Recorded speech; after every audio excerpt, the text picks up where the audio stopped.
Is It is 1:07 by my watch. I'm calling the the January 16th, 2024 meeting of the Albemarle County Architecture Review Board to order. Could we call the roll, please? Yes. Mr. Henningsen, Here. Mr. Hancock, Here.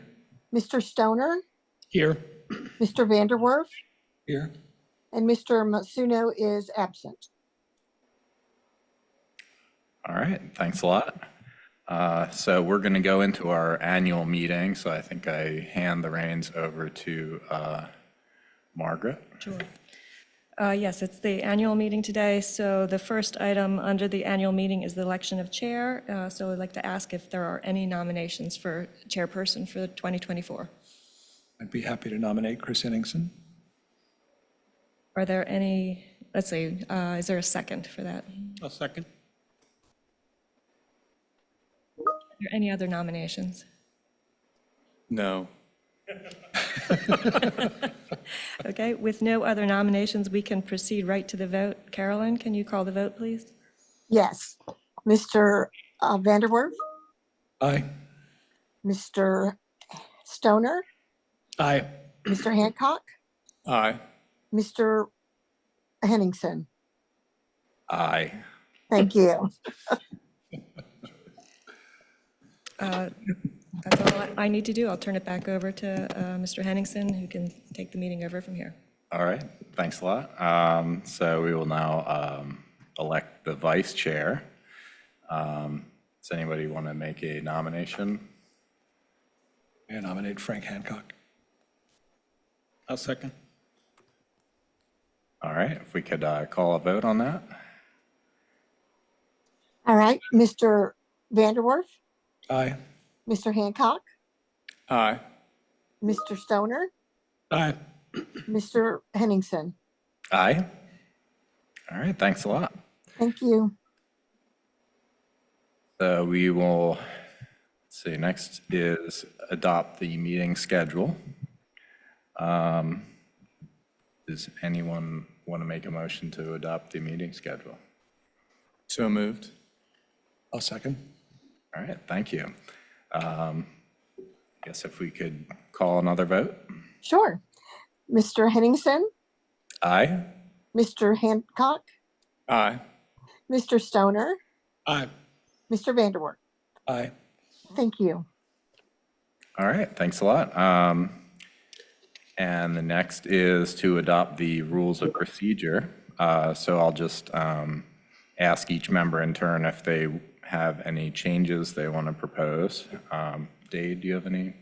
No, thank you. Frank? Frank? No. And I don't either. So would anybody like to make a motion to re-adopt the rules of procedure? So moved. I'll second. Thanks. If we could call a vote on that. Sure. Mr. Vanderwerf, Aye. Mr. Stoner, Aye. Mr. Hancock, Aye. Mr. Henningsen. Aye. Thank you.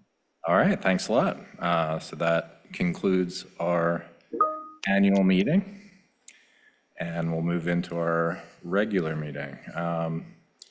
Today's meeting is a hybrid meeting. The public may access and participate in the meeting electronically. Instructions for doing so are posted on the Albemarle County website at the Albemarle County calendar.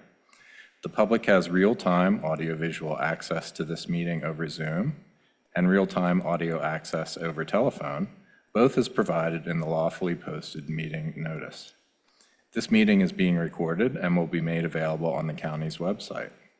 This meeting is a public record and subject to disclosure under the Freedom of Information Act. All speakers, when it is your turn to speak, please first state your name for the record. Applicants who are making presentations, note that your presentation is limited to a total of 15 minutes, which you can divide among your team members. Staff will let us know when the 15 minutes are up. If applicants in the meeting have team members attending virtually who will need to present, please make that known when you come to the podium. Everyone who is participating virtually, please mute your microphone until it is your turn to speak.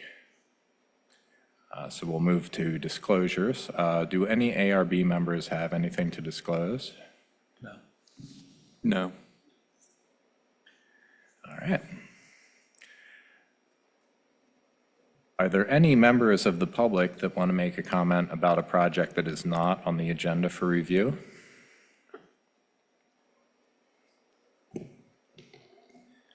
Good afternoon, and congratulations, Mr. Chair.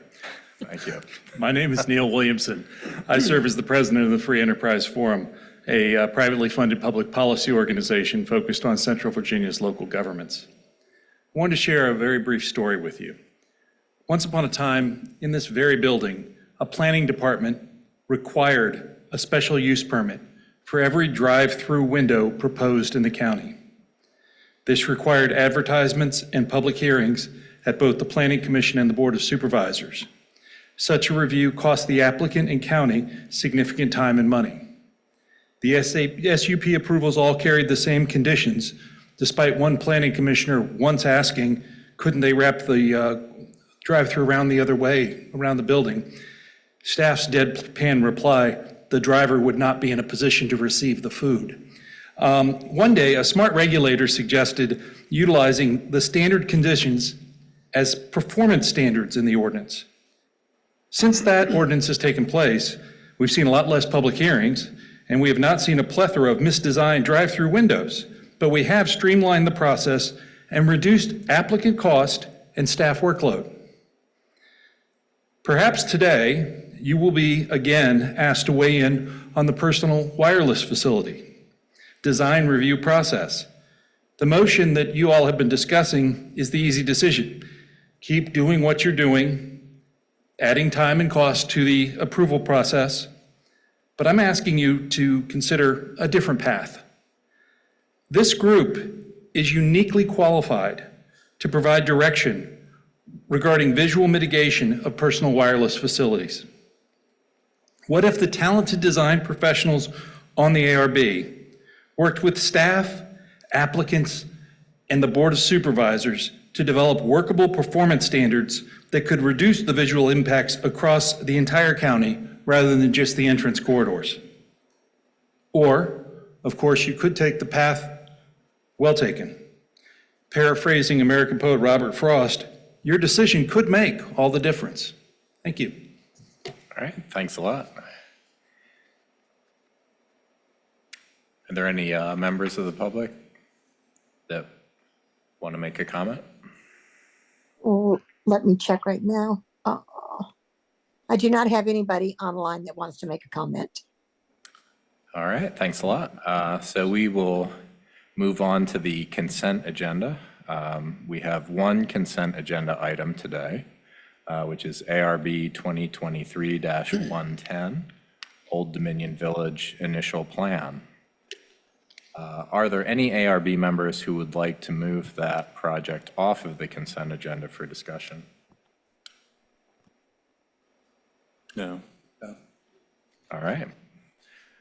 In that case, would anyone like to make a motion to approve the consent agenda? I'll move that we approve the consent agenda. Second. All right, if we could call a vote on that. All right, Mr. Vanderwerf, Aye. Mr. Hancock, Aye. Mr. Stoner, I'm going to abstain. okay, and Mr. Henningsen. Aye. Thank you. All right, thanks a lot. We have one regular review item today. It's SP 2023-19, Stonefield Tesla Outdoor Sales Storage Display. Margaret, do you have a presentation for us? Sure, just ask Chris in IT to switch us over.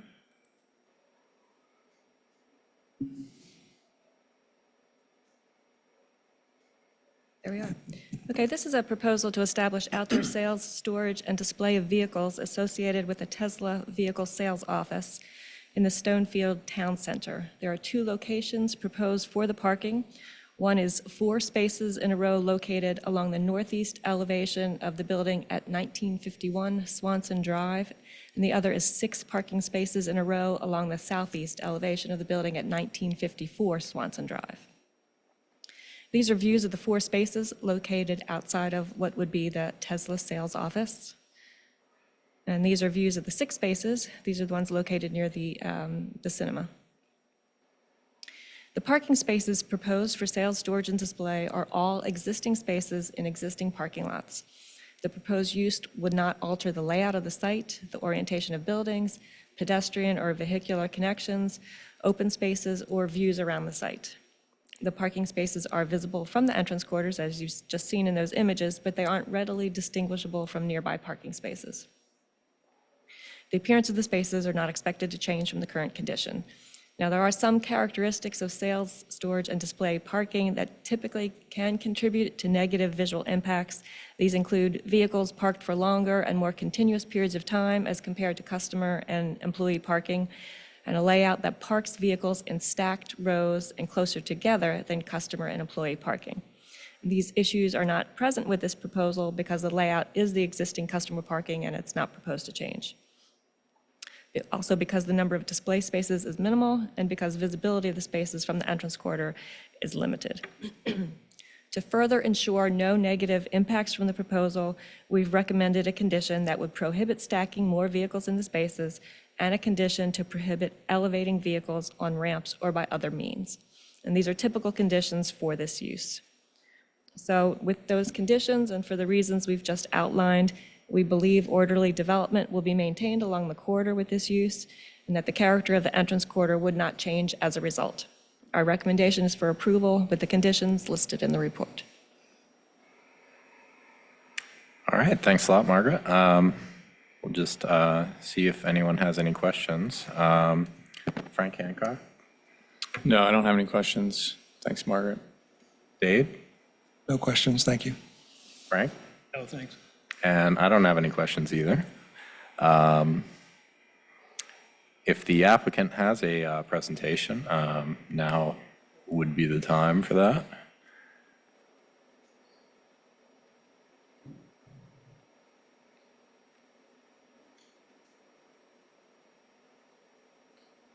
Good afternoon, Mr. Chairman. I'm Steve Blaine, representing the shops at Stonefield. We don't have a presentation. The staff report was, I think, well done. I think what we'll see when Tesla moves in is pretty much what you see out there today.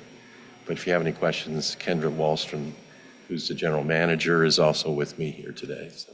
All right, great. Thank you. We'll just see if any members have any questions for the applicant. Frank Stoner? No, I don't. Thanks. Dave? No questions. Frank?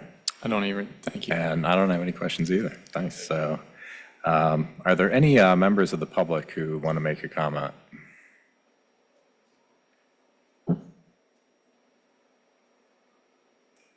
Sounds like maybe not. I don't have anybody online with their hand raised. All right, thank you. Uh-huh. So the ARB will now go into discussion. I guess we'll start with Dade to see if you have any comments. Yeah, seems like a good proposal. No objections to it. Thanks. Frank Hancock? I agree. Frank? I agree. And I also agree. So we have the motion or recommendations, and does anybody want to make a motion? Didn't until the screen went off. Well, Need the notes. I will move to recommend approval of SP 2023-19 Stonefield Tesla Outdoor Sales, Storage, and Display with the conditions outlined in the staff report. thanks. I'll second. Great. All right. If we could put that to a vote. Yes. Mr. Henningsen, Aye. Mr. Hancock, Aye. Mr. Stoner, Aye. Mr. Vanderwerf. Aye. Thank you. All right. Thanks a lot. So we have two work sessions today. The first one is ARB-2023-107, Barnes Lumber. Barnes Lumber Countywide Certificate of Appropriateness Criteria. Margaret, do you have a presentation? Sure, I'm just pulling it up now. Okay, this is a work session to discuss the proposed countywide certificate of appropriateness criteria for the Barnes Lumber development site. You'll recall that a zoning text amendment was approved in November of last year to add a category to the list of available countywide certificates for public-private partnerships. For each development area that is subject to a public-private partnership and that wants to take advantage of this countywide category, design criteria must be approved by the ARB before staff-level review is available for individual development proposals. The Barnes Lumber criteria, it just occurred to me that the applicant is not here.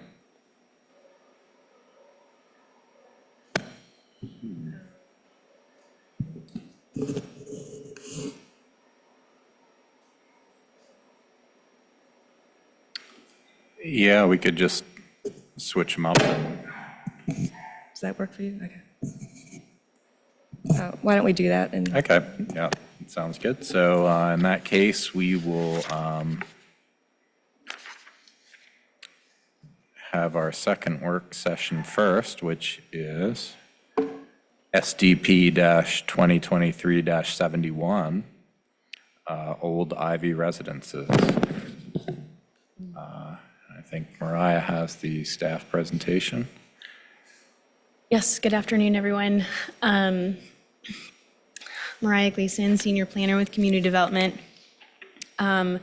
This work session is for SDP 2023-71, a final site plan for Old Ivy Residences. The purpose of this work session is to establish the baseline of areas of the development that will be visible from the corridor. The subject property for this development is located between Old Ivy Road to the south, Route 29-250 bypass, and entrance corridor to the west.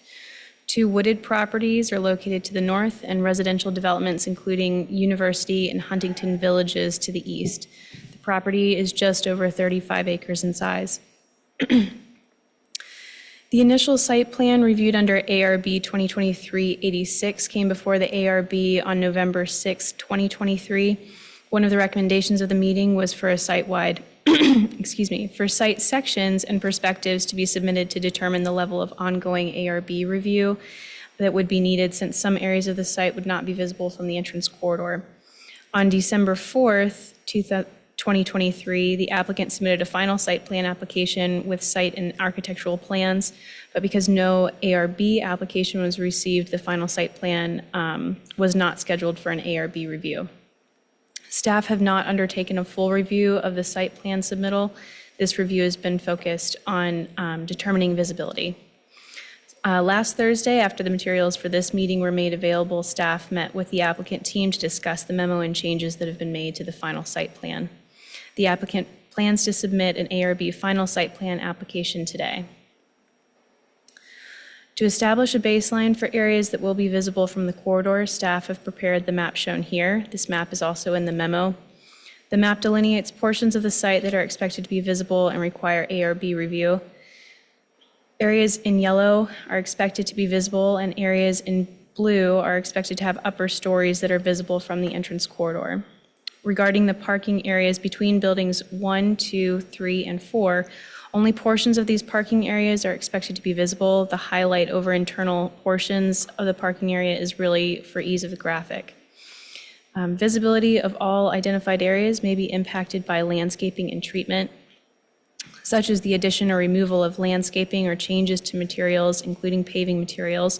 So review of these areas and any changes to them is recommended as part of a baseline. Based on this map, the memo identifies 10 key visible areas for ARB review. I've organized the 10 areas into 4 groups for this presentation, so we'll go through each group next. Feel free to ask questions as we go. In the first grouping are visible areas 1 through 3. So apartment building 1, portions of apartment buildings 2 and 3, and the north and west elevations of apartment building 4. And images on this slide demonstrate expected views. The perspective image on the left and cross-section diagrams demonstrate continuous visibility of apartment building 1 and portions of apartment buildings 2 and 3 that are expected to be visible from the entrance corridor on-ramp. On the opposite end of apartment building 1, the north and west elevations of apartment building 4 are expected to be visible further along the entrance corridor due to the site's topography. Google Street View, shown in the middle photo on the right, shows views to an exposed northern slope on which apartment building 4 will be located. As travelers head westward along the entrance corridor, they will likely see the base and top of the structure. Staff have determined that in addition to the apartment buildings, features around them will also be visible from the entrance corridor. This includes portions of the parking areas between apartment buildings 1, 2, 3, and west of apartment building 4, the dumpster enclosure north of apartment building 1 and west of apartment building 4, and the recreation area west of apartment building 4. Although several of these areas will be separated from the entrance corridor by existing vegetation that will be preserved, topography and tree foliage in winter months are likely to make these portions of the site visible from the entrance corridor, so the treatments and landscaping in these areas should be reviewed by the ARB to ensure that the guidelines are appropriately applied and that improvements in this area promote a coordinated and attractive appearance along the corridor. Shifting now to the northern corner of the parcel on the third grouping of visible areas, the single-family detached units for rent are located approximately 25 to 35 feet from the property line and a nearby dumpster enclosure, which is about 20 feet from the property line. The width of existing right-of-way plantings in this area is 20 feet at its narrowest. Based on the topography and distance from the corridor, staff expects these improvements will be visible from the corridor. Landscaping can play a large role in limiting the views to these areas. We understand that the applicant will be making changes to the landscaping plan in this area. Based on those changes, some aspects of the development may be more or less visible.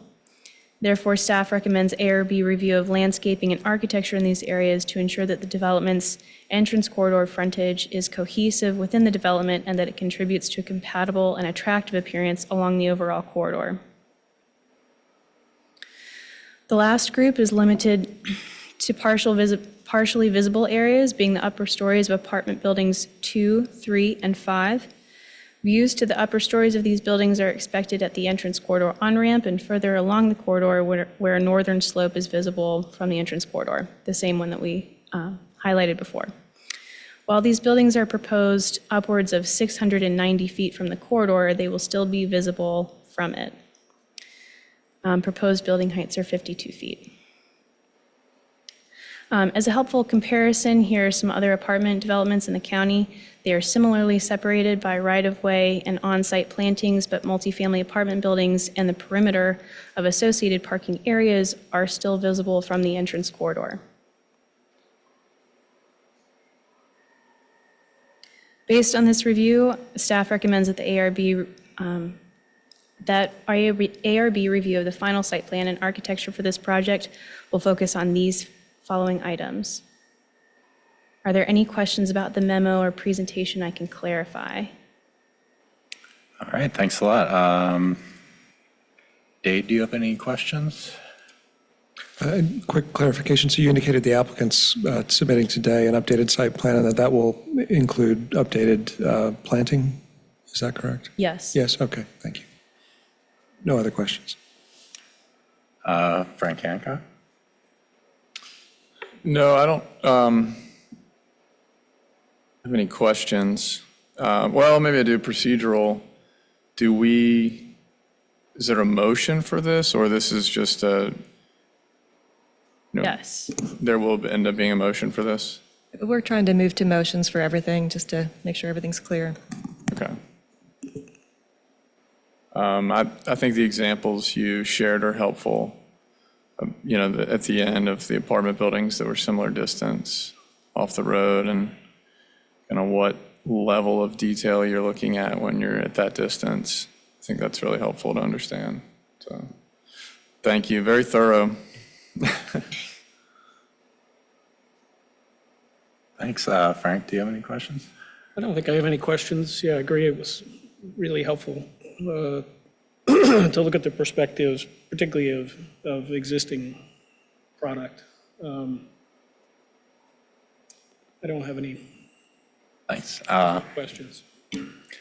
I don't have any questions either, but I also thought it was a great and very thorough presentation. Thank you. So if the applicant has a presentation,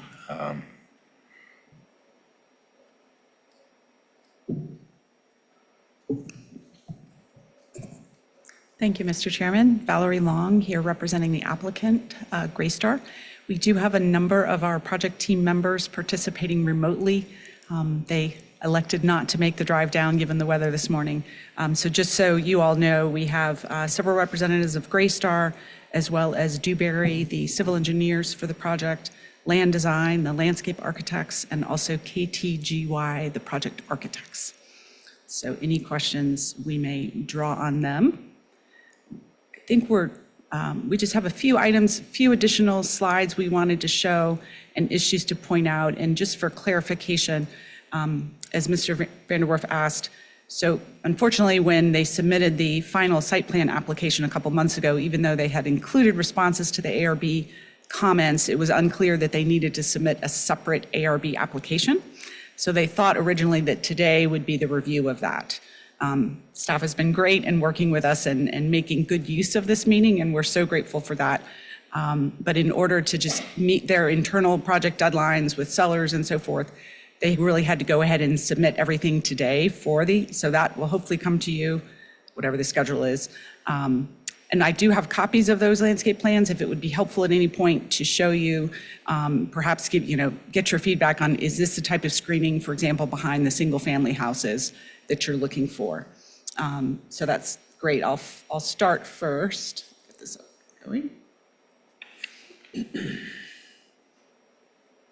Switch it over. Great. This is just obviously a duplicate of the staff exhibit that we thought might be helpful.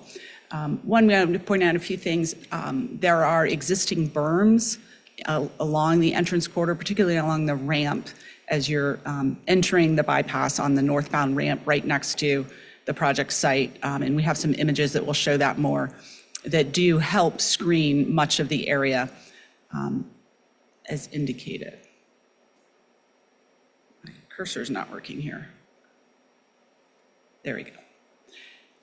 In the areas with the red grid, we think are those that will actually be screened by either the proposed vegetation, which again, staff has not seen that yet, so to be clear, but we can show you what we have thus far. Either the proposed vegetation, the existing terrain, such as the berms, future buildings, and proposed grading.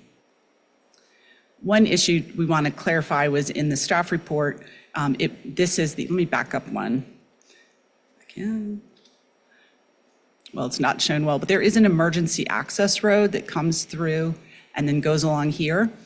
It wasn't clear on our application materials what that was going to be. It did look like an actual road. In fact, it's just a path, essentially. It will function as emergency access, but it will have grass pavers. So the hope is that it's not visible. It will still function as a bike ped connection, but not be visible or certainly not appear to be like a road. So we don't think that we need to have the street trees along that path as indicated in the staff report, but we would appreciate your feedback on that. And then again, this just showing the berms for reference.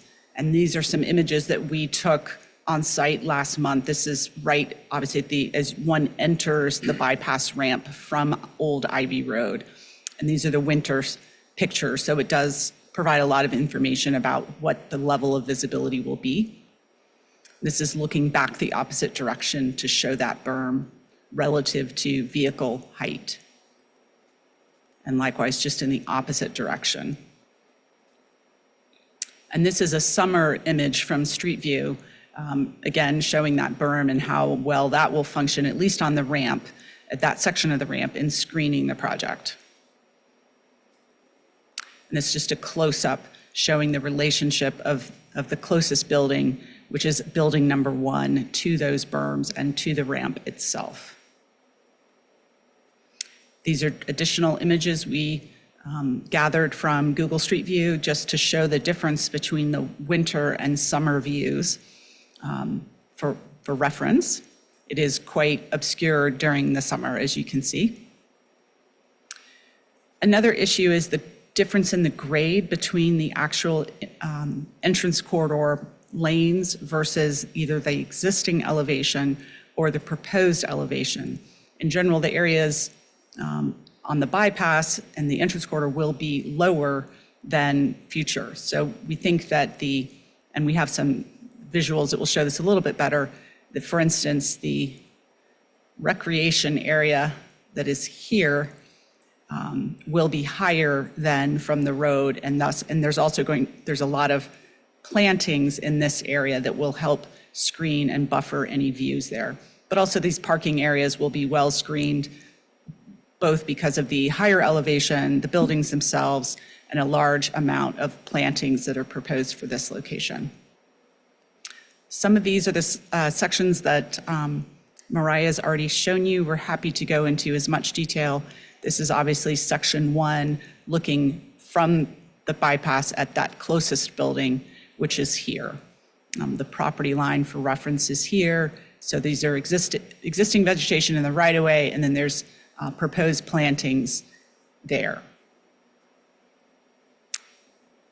And this is demonstrating the grade difference from the bypass. And this is looking specifically at wall 3, which is this location, looking back at, this is again that recreation area. There's going to be a dog park and a pickleball court and some sort of social gathering spaces, fire pits and so forth.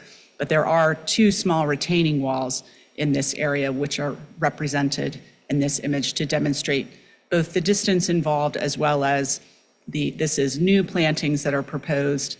Essentially, you can see those in this area. And then the existing vegetation that is to remain. The rezoning approvals require that this existing vegetation be maintained.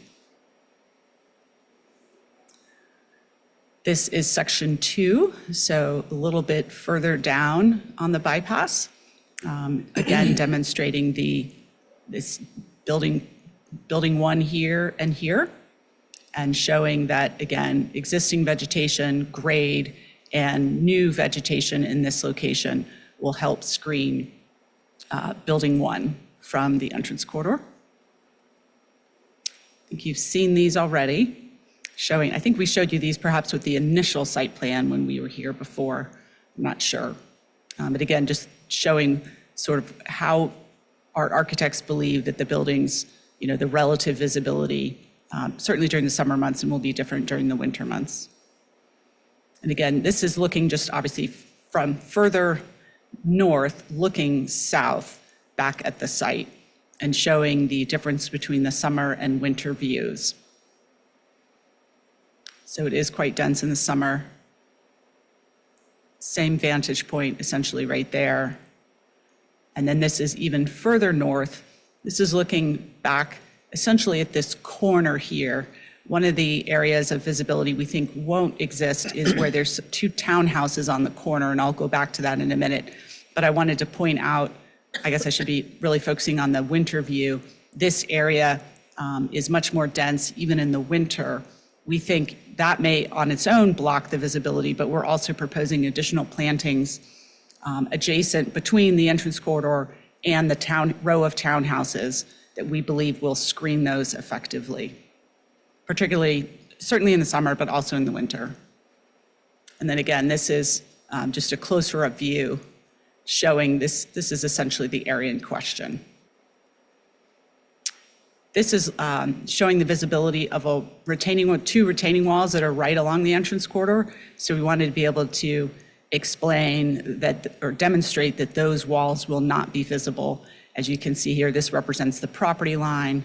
This is one of those single-family homes, and the retaining walls are on the back side of that berm from the entrance corridor. So those will not be visible. And this is just a rendering showing how those single-family units would look in between, and that does not reflect the new landscaping that's proposed in that area. This is section 4 from the townhouse area in question, so you can see that. It's a little hard to see here, but there's a row of townhouses, and it was thought that these 2 units might be visible.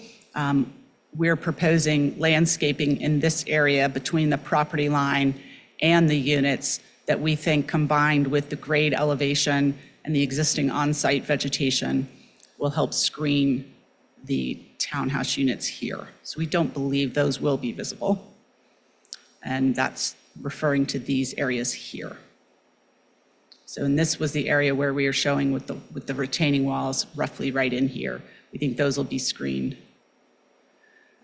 If I may, I can go on to the draft plan set. This is that recreational area that I mentioned. So Route 29 is up here, showing the amount of landscaping proposed all along. These are 2 retaining walls in here, both in front of those walls, on top of the walls, and then in the foreground to help screen and soften the views of that. This will be at a much higher elevation than the road. I believe it's about 20 feet. So we think the combination of those elements will help certainly reduce, if not eliminate, the visibility there. Likewise with the parking lot in this area and this area. This is the overall plan. Let me go, and I think I can click through these. Yeah, this is, so again, that recreational amenity area is located here. You can see the bypass ramp. These are all the new plantings that are proposed. These are all on the landscape plan that will be submitted today. And then all of these new plantings here. Happy to go into, just at any point, feel free to let me know, and I'm happy to go back or stop. It's a little bit better view. Close-up views. That one you saw already. This is just, again, showing that future emergency access bike ped path that will have grass pavers. And again, we don't believe it will be visible. It's just 18 feet wide. And then this is the proposal for along the entrance corridor. This is that row of single-family detached units showing a much more dense landscaping as well as a cohesive pattern. And then down in this corner, these are the 2 townhouses that I referenced earlier and the new plantings there.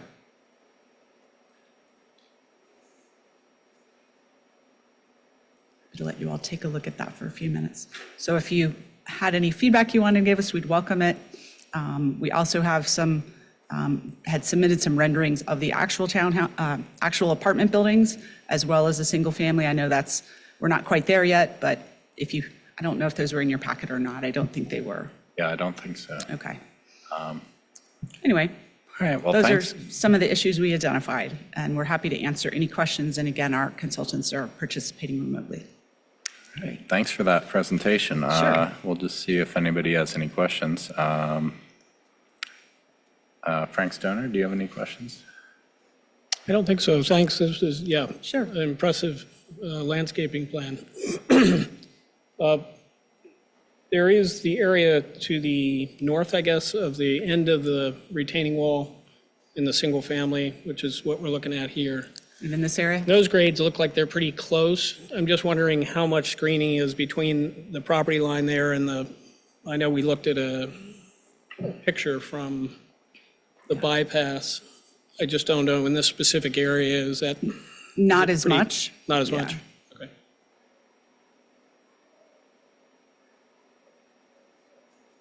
All right. Thanks. Dave, do you have any questions? I think Frank touched on mine. I appreciate the thorough presentation, lots of good sections and illustrations. I think that it is that sort of northern section of the townhouses that I think is probably of greatest concern. Appreciate the extra room at the northernmost ones that you're using for the additional planting. And I agree that seems like it'll be possible to mitigate it. I don't know whether there will be with the site plan some future presentation. It might be helpful for me at least to have more illustration and simulation of what the views of the single-family units in that northern portion would look like. Great, thank you. All right, thanks. Frank? Sure. Thank you. Great presentation, great graphics. Just curious, does your exhibit align with what staff showed as far as what's visible, specifically looking at the single family? Or are there, given the retaining wall, are there some that you feel are maybe not going to be visible? We think about half of that row will be visible and about half will not. Let me go back to the exhibit shown here. So the area in the red grid, we think will not be visible. This area, there's less vegetation and just the terrain is different in that location. So we are required by the zoning approvals to maintain a 20-foot, either maintain or establish a 20-foot vegetated buffer between the entrance corridor and, I guess, yeah, from the property line. So. Thank you. Sure. All right, thanks a lot. I don't have any questions, but thanks for the presentation. Sure, thank you. So are there any members of the public who would like to make a comment?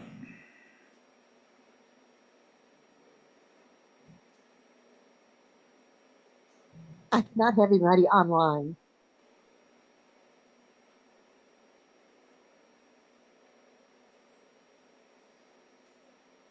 I do not have anybody online.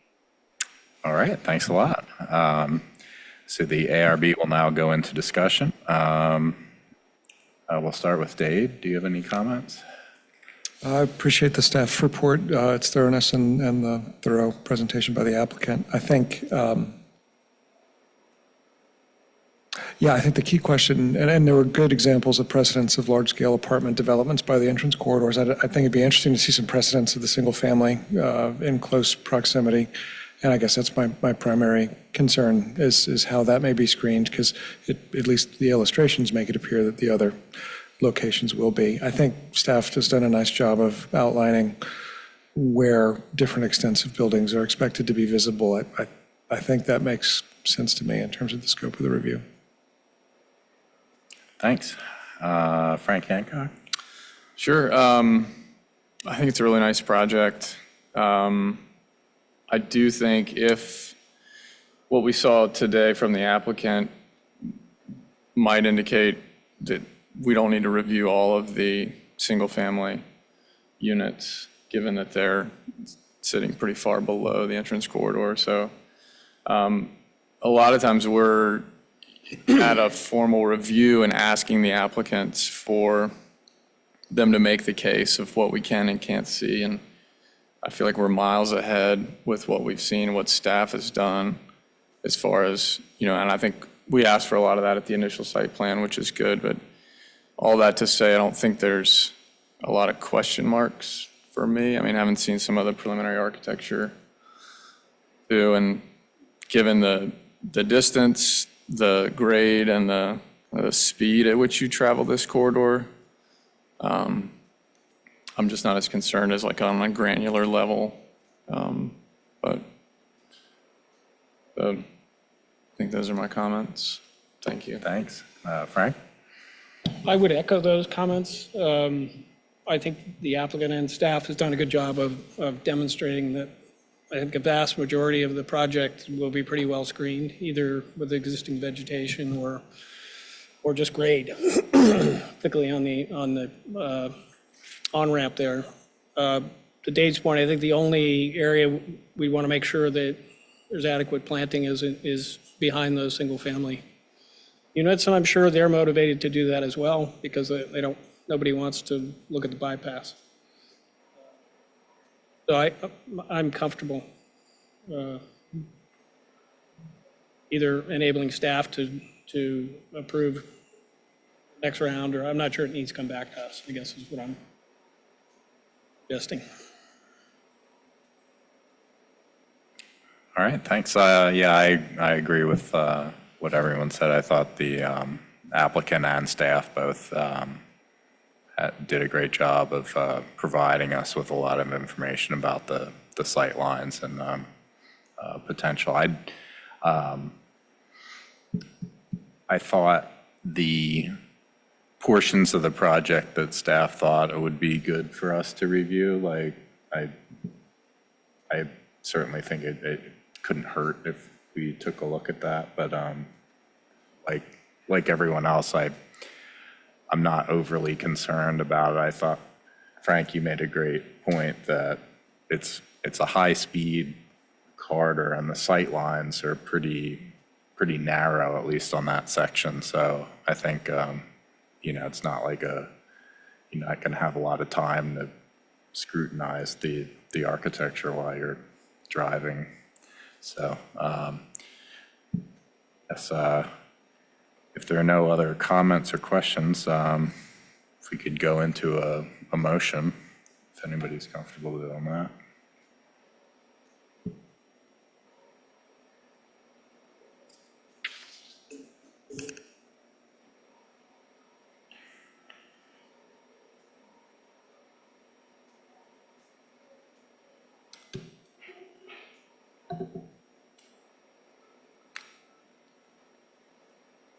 Margaret, to my question, does this have to come back to the board? There will be a final site plan submittal that will need an action. I think there's a lot there a lot of detail there that you haven't seen yet. If you think that the level of visibility as you've seen it today means that you don't necessarily need that level of detail, what I would recommend is that we do our standard review and put it on the consent agenda. You can read the staff report, and then if you see that there are issues you want to address, somebody can ask to take it off. That sounds like, Yeah, that makes sense to me. Yeah, I think I'd be comfortable with that. I guess, I think the character and extent, the species of trees in that proposed planting would be important, I think, for it to be an effective screening in that limited zone. So I don't know, if staff is going to be able to review it without our review, is there anything we need to define more about the character or type of that screening? Yeah, I'll offer some comments. I think heavy on the evergreen species, obviously. I do agree with Frank Stoner that I think the applicant has all the motivation in the world to make that a pleasant experience, and as you have a unit facing the bypass. So from what I saw briefly from the applicant's presentation, it looked like a good amount of landscaping, and I think to Dade's point, there's that one point at the end of that retaining wall, maybe up to the north, that if that were focused on some evergreen trees, or predominantly evergreen trees, I think that would mitigate the visibility. But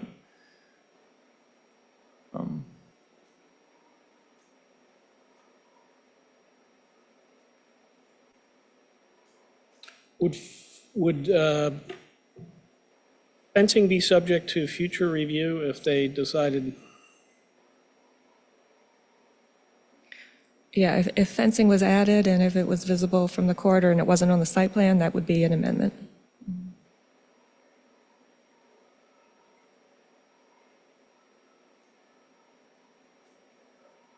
all right. Is anyone comfortable making a motion?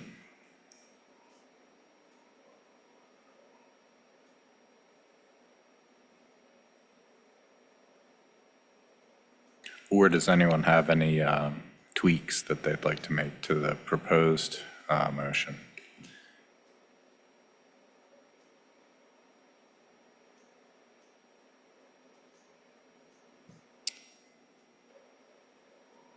I feel like a lot of this we're already comfortable with. Sounds like the single family is the primary focus. So I'd probably suggest we simplify the list. So the recommended action is really just confirming that this list outlines what's expected to be visible. There's a whole lot else on site that isn't on the list, obviously, and so that wouldn't be coming to you for review. So it's really just confirming what's expected to be visible based on the what was in the submittal for today's review. Well, I guess we can Like, leave it as yeah. is then, yeah. Because if it's going on the consent agenda, at least we'll have that information to look at. And, if anybody has any concerns, they can always be discussed.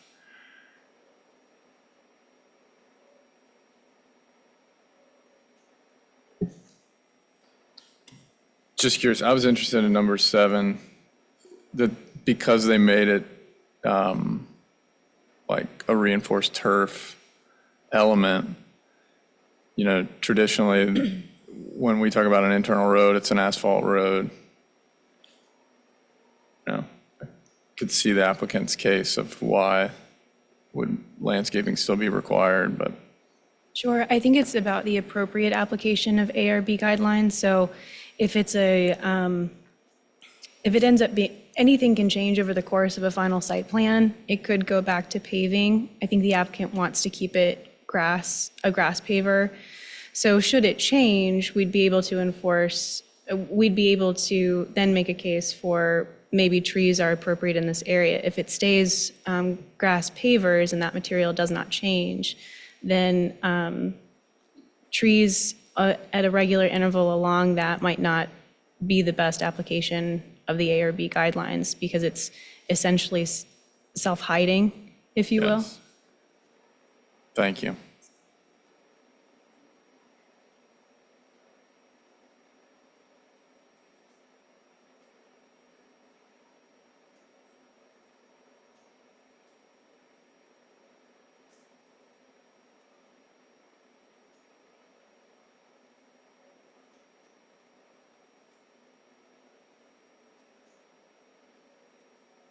This list looks reasonable to me. I think in terms of number 8, it seems like maybe not all 19 will be visible, but I don't know that we know enough today to change that part of the motion. But So I think that some of these items that the applicant has indicated are maybe as a different opinion about what would be visible. I think that we'll be able to address that with the final site plan submittal. Right. For example, if there's more detail on that and we can agree with that, we can just add that into the staff report and say, we agree it's not visible and move on. It's trying to sort of keep today's review based on the submittal that was made for today and not get it confused and lose track of things along the way. yeah, makes sense.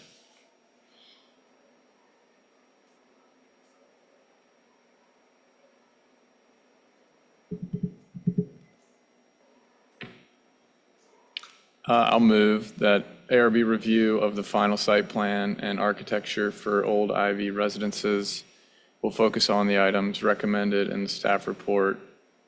No amendments. Do we have any amendments? Nope. No I'll amendments. second that.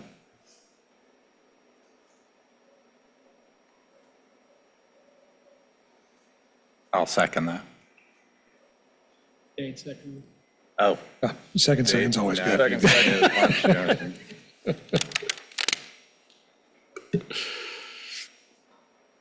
Are you ready for a vote? Oh, yes, yeah, I'm sorry. That's okay. Mr. Henningsen, Aye. Mr. Hancock, Aye. Mr. Stoner, Aye. Mr. Vanderwerf. Aye. All right, thanks a lot. All right, so we will go to our other work session, which is ARB-2023-107, Barnes Lumber. Or I'll say Barnes Lumber Countywide Certificate of Appropriateness Criteria. Margaret? Sure, I will start again, but I need to recuse myself. I don't know, in a work session, does that mean I can stay here and just not talk? Or do I need to go somewhere else, or? I think it's often accepted to sit in the audience. Okay. I'll do that. And please no gestures or facial expressions that might be seen to influence the board members. Okay. I think we only made it through one or two slides, so I'll just try to go through those quickly. As you mentioned, this is a work session to discuss the proposed countywide certificate of appropriateness criteria for the Barnes Lumber development site. This is following a zoning text amendment that was approved in November of last year to add public-private partnerships as a category of available countywide certificate. For each of these that comes in, design criteria must first be approved by the ARB before any staff level review is available for individual developments within the broader development area. And this proposal is the first to be reviewed under this new category of countywide certificate. I think you're all familiar with the site. It's really in the heart of Crozet. It's south of the three-notched road and the railroad tracks. It's west and north of the houses along Hilltop Street, and it's east of Crozet Avenue and Oak Street. Primary views of the site are from three-notched road across the railroad tracks.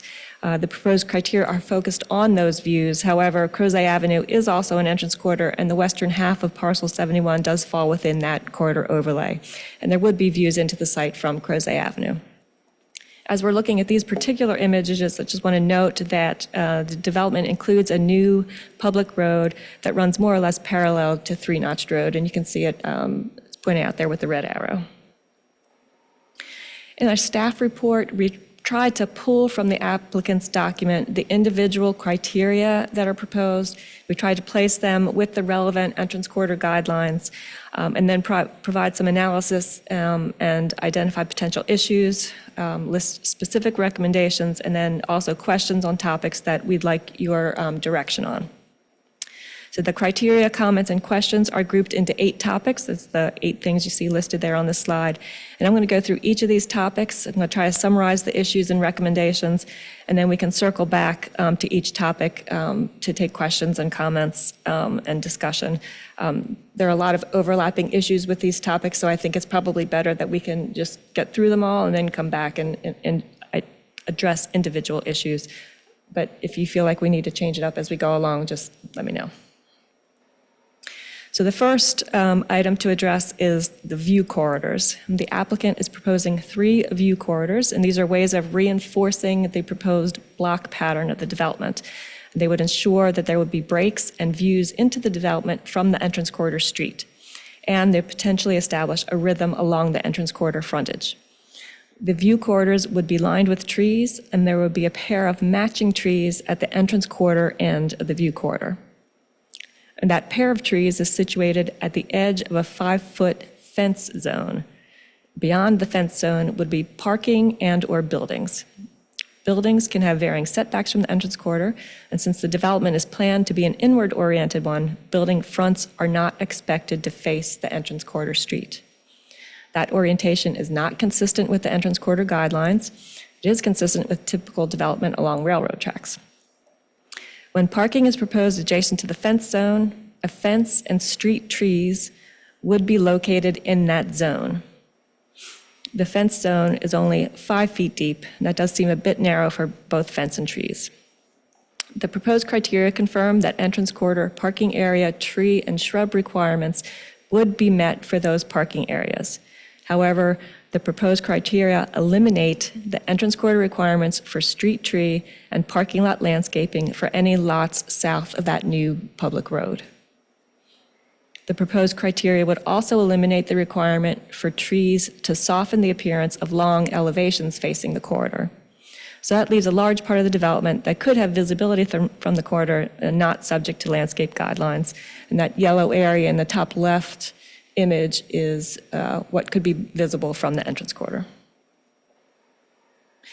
So at the heart of the proposal is a series of 3 view corridors running perpendicular to the three-notched road corridor to establish a level of consistency along the entrance corridor frontage. And parallel to the three-notched road corridor could potentially be fences almost the full length of that frontage, only broken by view corridors, with parking behind the fences and buildings at various setbacks beyond the parking. So let's talk a little bit more detail about the fences. The proposed criteria allow for variety in the design of the fences that would run along that property line parallel to the EC. The only criteria is that the fence height should be 6 feet. The drawings provided in the submittal are not scalable, so I don't have an exact figure on what that fence length could be. But even with the view corridors in place, there could be a lot of fencing along the entrance corridor side of the site. And it could be the primary element visible from the entrance corridor. With a single fence design, while a single fence design may not be desired for that whole entire frontage, applying additional design criteria and making additional features consistent could be appropriate. So we do have approved countywide fence design criteria that could apply here, and those criteria address things like materials, articulation, planting, and other things to help with that.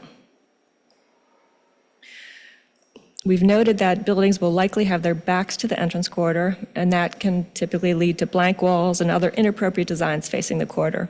So there are some proposed criteria here to address this issue, including criteria for facade articulation. These criteria require physical or visual breaks in the length of an elevation at an interval of 2 times the building height. And there are options listed for what that articulation can be. Staff's recommending that some of these may not be sufficient on their own. And that includes the 6-inch change in depth, the change in wall texture, the change in detailing, and parapet breaks, arcades, and awnings or canopies. Transparency criteria are also proposed to address blankness. The minimum transparency standards would apply to facades oriented towards the corridor. That's 30% minimum transparency at the ground story and 20% above. However, the criteria would allow murals on all elevations visible from the entrance corridor. And when murals are present, the transparency requirements would not apply. Murals have gained popularity in recent years, particularly to relieve blankness of existing building walls. And they can certainly add interest and creativity, and they have other benefits as well. But the ARB has not yet established guidelines for murals and entrance corridors. The issue was raised a while back with the Starbucks proposal, but that request was withdrawn, so we didn't make any progress on that. The question for the ARB is whether murals are an appropriate treatment for new buildings in this development, and to what extent. The proposed criteria as written would allow for murals on all elevations visible from the entrance corridor. The proposal notes that building materials can help define the character of the area, and the criteria proposed that vinyl siding, unpainted CMU, and large format aluminum panels could only be used if they comprise less than 10% of the facade. Vinyl has typically not been considered an appropriate siding material for the entrance corridors, and metal panels other than aluminum could have an inappropriate appearance for the corridor. So some other considerations may be needed regarding building materials. Also, just note the unpainted CMU on the list. If murals are allowed, there could be a lot of painted CMU. The proposal addresses building-mounted lighting and signs. It limits wall-mounted light fixtures to those with armatures. We understand that to mean fixtures that are mounted at the end of an arm with the light aimed back at the building, and we think that's appropriate. But we think that some people may not be familiar with the terminology, so a little more detail or a little more clarification would be helpful. The criteria also prohibit backlit signs.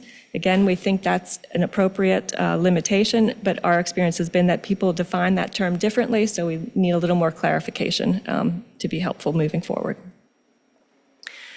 The final topic is placed under the exclusions category in the proposal, and it relates primarily to temporary structures and uses.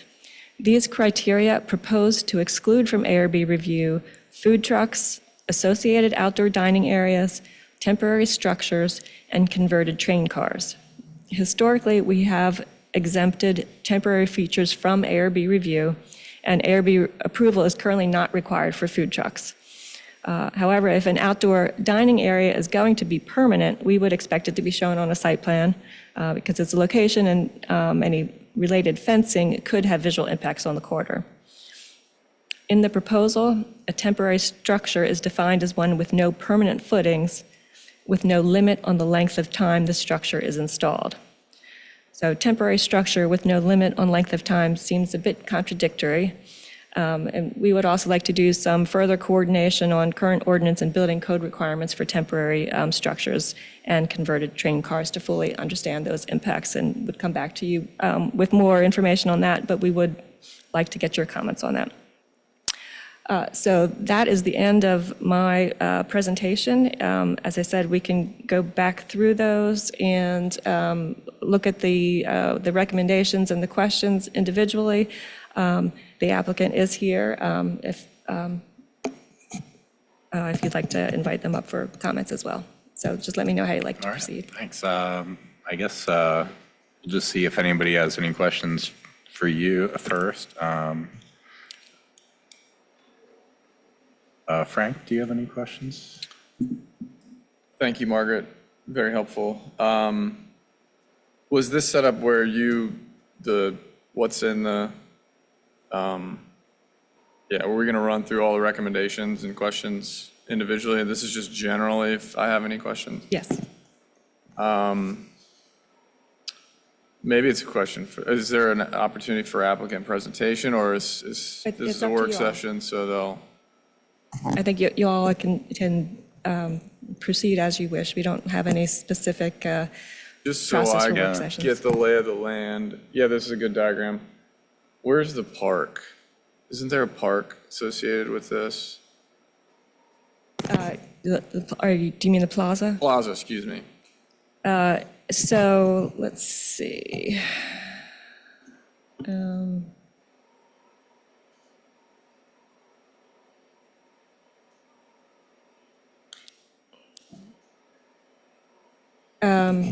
I don't think the plaza is actually identified on any of these drawings, and so maybe we would be best to have the applicant address that. Let me ask, does the applicant have like a formal presentation today? Or, because if it's, It doesn't look like it. we could maybe save time and like reduce confusion, just having questions and just kind of a Q&A and open discussion with the applicant. Margaret, a quick question for you. Is this the first application of the county's P3 sort of avenue to establish? So this application is to establish the criteria for the countywide certificate for the entrance corridor review of developments, applications that will come in. In this P3, Subsequently. and this is the first example of that. Thank you. Introduce myself.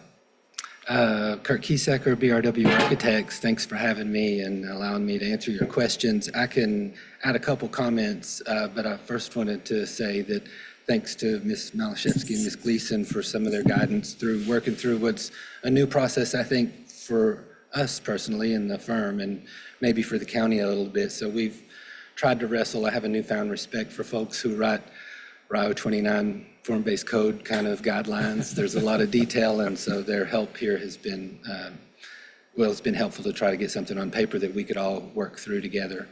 And I apologize for being late, but congratulations on being so efficient with your meeting time. I just always thought I had about a half an hour if I was third on the list. But, and then if I could just take a couple more minutes, I think what's unique about the challenge that's before us on this property is it is a long frontage. So that's why this process has been kind of proposed, I think, to kind of deal with workload management for ARB and staff in the future. It's about 1,200, 1,300 feet long. So each of those blocks, Margaret had asked me to state how long they were, roughly 300 feet per block. The one on the left that's closest to the square is about 500 because we didn't break it with a visual connection. Another unique characteristic of the property is that it sits across the tracks from the entrance corridor itself. And so it kind of inherently creates this not the front, not the back dynamic that I think we've tried to address in a number of different ways, which we can talk about when we get into the questions. The third unique quality, I think, of the proposal and the project itself is it's planned for incremental growth. I wish, and it would be easier if I could come before you with a building design. That's our wheelhouse, and I could talk about that specifically, and we could just get right into all the details. But unfortunately, this, we don't know exactly what's going to evolve on the property. So it's essentially we're trying to establish that set of rules that will help make, future development agreeable to the corridor. And then that, Margaret mentioned it earlier, that the inward focus, that not front, not back, as a matter of fact, to build the kind of dynamic nature of the future downtown Crozet that we all want, purposefully, we want the buildings to face away from the tracks. So we're not actually, how to resolve those are all kind of questions we'll get to. But we talked on the phone last week when Ms. Malachevsky's report was in draft form, and I generally agree with all the questions that she had kind of posed and the clarity. So I'm looking forward to trying to hear your thoughts and work through what could be next. So thank you. Thanks a lot. Yeah, I mean, and there's a lot there to Chew on. think about, to chew on. And it's like, I guess that was going to be my first question, was like, having gone through the staff comments, and were there any that gave you any particular heartburn that you wanted to discuss any more than others? Or were you generally kind of, I mean, Margaret's always reasonable, so like. Yeah.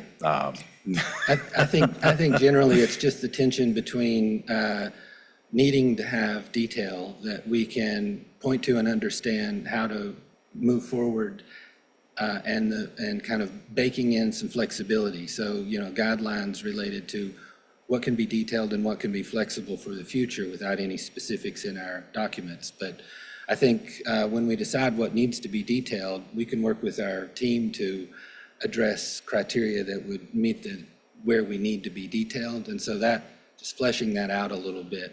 I will say that we base some of our form-based code elements on the RIO 29 form-based code. Maybe at the time it was a draft. I'm actually not sure if it's been adopted at this point, but some of the ideas of transparency and articulation and material kind of reduction or limitation came directly from that, and we tried to be not too far out of character for other places in the county, realizing that's a different corridor than this one.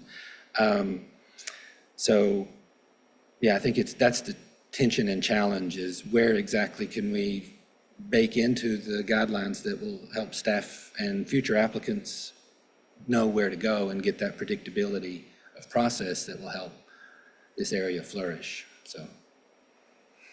Yeah, thanks. So Dave, do you have any questions for staff or the applicant or comments? No, happy to go through the questions in detail as Margaret's outlined them. Certainly appreciate the work that went into this outline, and also, Margaret, all of your work interpreting it and identifying issues for our consideration. That sound good? Yep, sounds good. Okay. So we can go, keep it in this format, or I've also moved all of the comments and questions to a Word document, which would be easier to change as we go. Would that work for you? Yeah.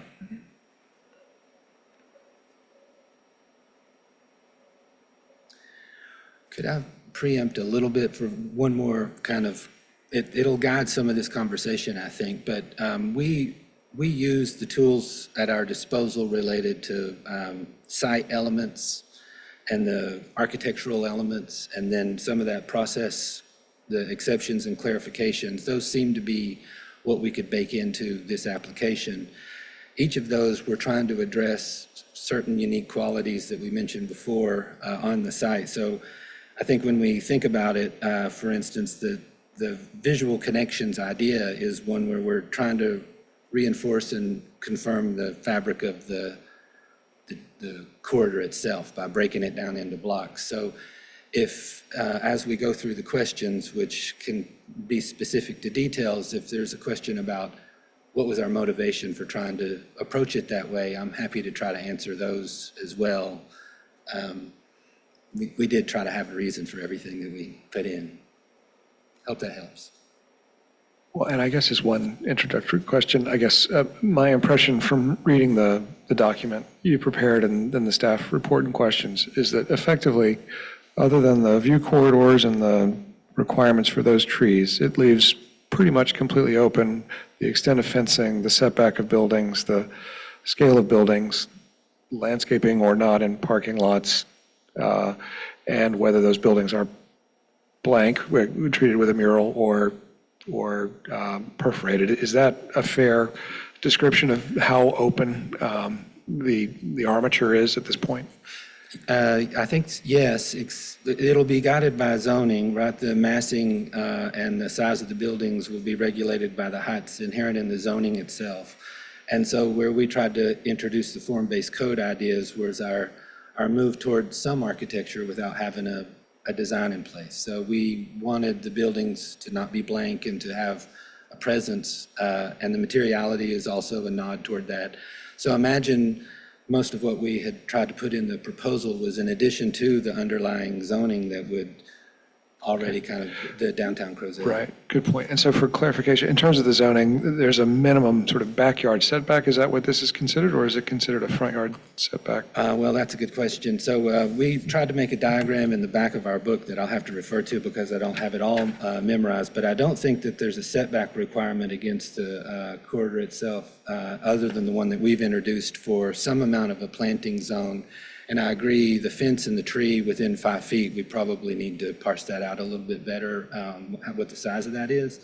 But there are zoning setbacks along the perimeter, and they'll also be triggered by the new block pattern that will generate front and rear yard and side setbacks by the new roads, which at this point is a diagram. The only road that's really been turned in for a site plan, if I think I'm correct, is the new road which connects Hilltop to the square. The remaining roads are yet to be submitted, I believe, at this point. And to answer the question about where the square or the plaza is located, it's the first block on the left, about half of that, roughly. Thank Two you. buildings, yes, sir.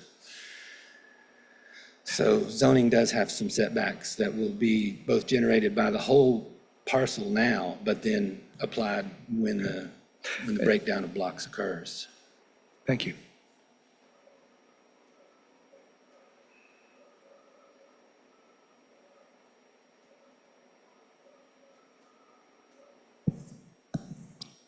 Would you like to start with the questions for the ARB? Sure, sounds good. Okay, so under the view corridors and frontage topics, first question, are rear elevations facing the corridor acceptable? I apologize. Maybe we can go through these. I guess I might just offer one overall question, which is, I think, from my perspective, the railroad along the corridor sort of creates a fundamental edge condition. And I think what makes me most uncomfortable about this proposal is it's really very unclear to me what the ultimate character of that edge will be. And I feel like so I salute the desire to create an armature that's flexible, that can allow, the market to develop this site in ways that respond to the market and are economically viable. And yet, as I think about what this might become as a character of a corridor, I don't know yet that I see in these guidelines enough clarity about how it will develop to feel comfortable approving it as an armature that can be self-executing, in terms of staff review. On the one hand, if there were a consistent and a clear idea about fencing and landscape along the corridor, I think for me that would probably create a sense of at least a screen that could allow a lot more flexibility behind it. Or alternatively, if there were a clear sense of what, setback and massing was in relationship to the corridor. But right now, it's very unclear to me what we would have other than the 3 interruptions with trees on them. And I feel like as good an idea as that is for regulating the massing and how that develops, I don't know that it really responds to the question of the edge and how that character is assured. And so I guess it's an open question I have for the applicant and for this group is there a way to describe, well, if folks even share that concern or perspective, is there a way to define requirements for the edge and the corridor facing portion of this, or the most prominent part of it, that still leaves some flexibility and respect for the county's desire to support the development of this parcel, but also preserve some continuity and integrity in how that develops. So, open question, and a hard one, I admit. add our thinking was, yes, you're right. The view corridors were supposed to establish the block pattern where one doesn't necessarily exist across the way on the other side of the corridor. And the other side of the corridor, its actual current character, has a variety of different setbacks, many with parking in front, and an indiscriminate amount of landscaping, which is maybe not the future vision of our side. So we were hoping that we could provide some consistency without being too prescriptive, and that would be an improvement and maybe inspiration to the decades from now redevelopment of the opposite side of the corridor. But it's an interesting kind of duality or two sides of the coin on, we don't necessarily want to mimic what was there, but we need to try to improve upon it. And so I think a discussion about how that might be achieved would be helpful, especially in light of what the ARB would consider. And it's hard to imagine that the railroad would ever be realigned vertically, and there could actually be connections, between the entrance corridor and the site in terms of pedestrian or vehicular, right? It's difficult and hard to tell from the plans that I submitted, but the site plan that shows a little bit of the grading, there's a question about I didn't make it clear in the drawings, and I'm sorry for that, but about halfway on the length of this property, the railroad embankment starts to climb above the 240 corridor. Simultaneously, our site begins to fall away to the point where at the upper right-hand corner of the drawings that we're looking at, there's about a 25-foot difference between our land and the top of the tracks, which is 10 feet above where 240 is. So the embankment itself acts as a pretty substantial kind of view blocker, if you will. And having seen the previous applicant with Ms. Long's work, I can see there are some sections in our future where we can try to describe that to you better. But I think, this question of, I don't think it'll be 1,200 feet of fence. As a matter of fact, I know it won't be, because at about halfway, the fence would be below the corridor. So, it's kind of the western end of the property, the first block nearest to the square, and that next block are really the ones that we may need to have more detail to speak to the nature of the design of the edge that you speak. Maybe we have more clarity there, and it matters less when we get behind the embankment. Right, yeah, thank you. Yeah, because in my opinion, the rail line, and correct me if I'm wrong, that's an active in-use freight rail line.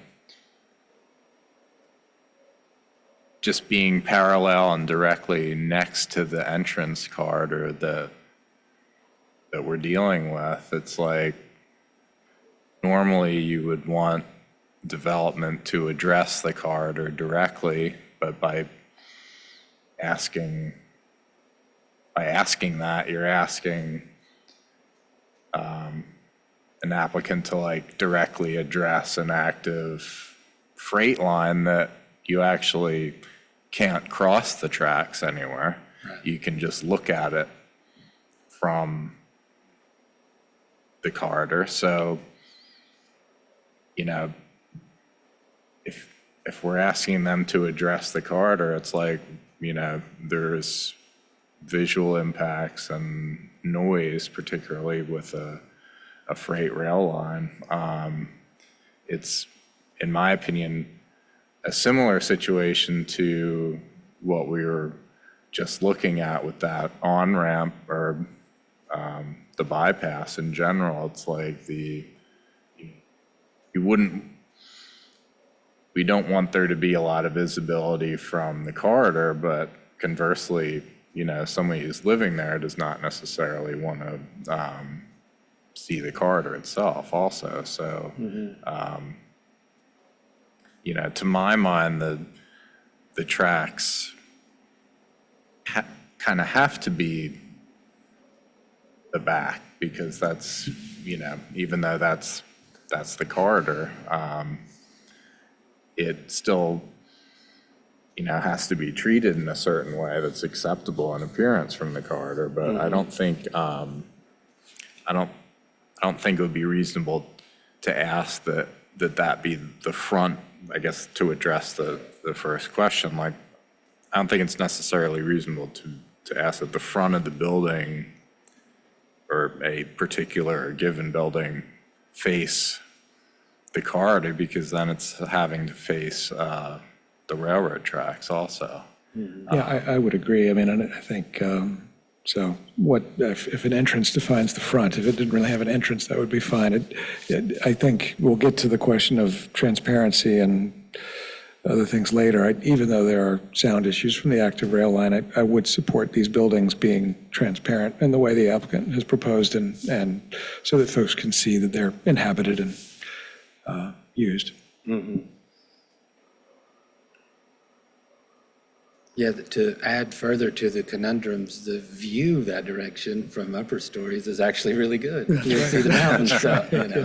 And the train's not always going by. It's not, I live next to the tracks in Belmont, so it's not a bad thing.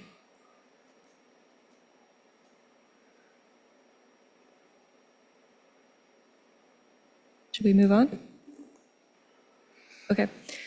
So should trees be provided along the corridor when buildings are proposed without parking lots between the building and the railroad?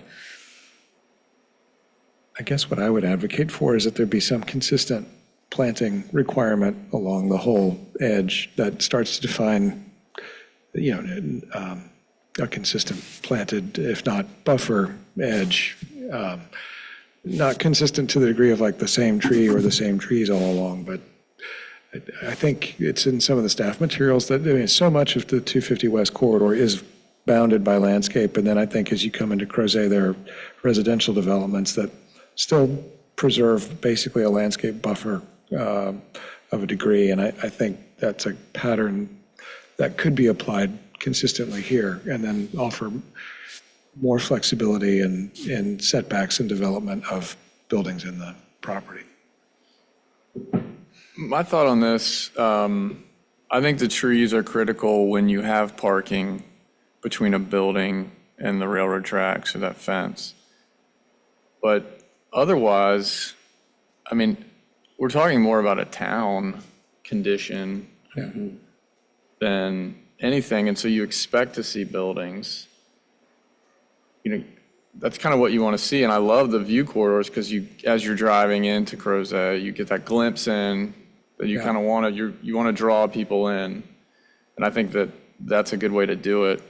I do also just the reality of planting anywhere near a railroad track, any kind of tree that Can fall on the tracks. Yeah, or just that is going to end up getting butchered on one side or even on the other, because you're up against a building and up against that, right of way that there's kind of no, you're just going to get it shaved off at some point. So,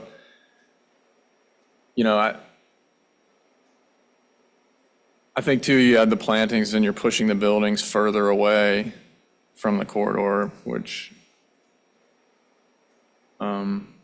usually I'm advocating for trees, but in this case, I think you expect to see the building at some point, and they've deliberately added these vegetated corridors that are, appear to be large shade trees. And my point at the beginning is they're dedicating a large portion of this site to this public plaza that's a green space in a lot of ways that will provide a lot of that vegetation. I agree, the public plaza is a great amenity. I don't know that it's visible from the entrance corridor. So, just in terms of thinking about that, I think it's a good point. I think it makes me appreciate more how absent sort of a site massing plan, in terms of where the buildings are actually set back to. Because I think my recommendation for the consistent planting is operating on the assumption that the parking is going to be in the back based on what's sort of implied by the road network that, as you point out, is not yet finalized. So, because it's true, I think I agree, Frank, if we end up with lots of buildings along the tracks, I think probably would still want to see landscaping just to soften them, but it would be a different kind of edge than what I think would be appropriate if it's parking lots and fences. Yeah. It's just, I just, because the industrial buildings that are there in Crozet, they are reflective of the circumstances that made them, and they're kind of great, unique situations. But I don't know that we can really prescribe that same activity happening. And I would hate for this to start to look like what you see when you're on the Northeast Corridor and you're just driving by the backs of lots of buildings with, parking or dumpsters or, so. I don't think that would happen. I don't think the developer Yeah, and would I be think the incentivized fence, to I do mean, it. I think the fence is a way to screen anything ground level. Right. Any parking, any ground mounted, I mean, all that stuff has to be screened anyway and it's not going to be visible.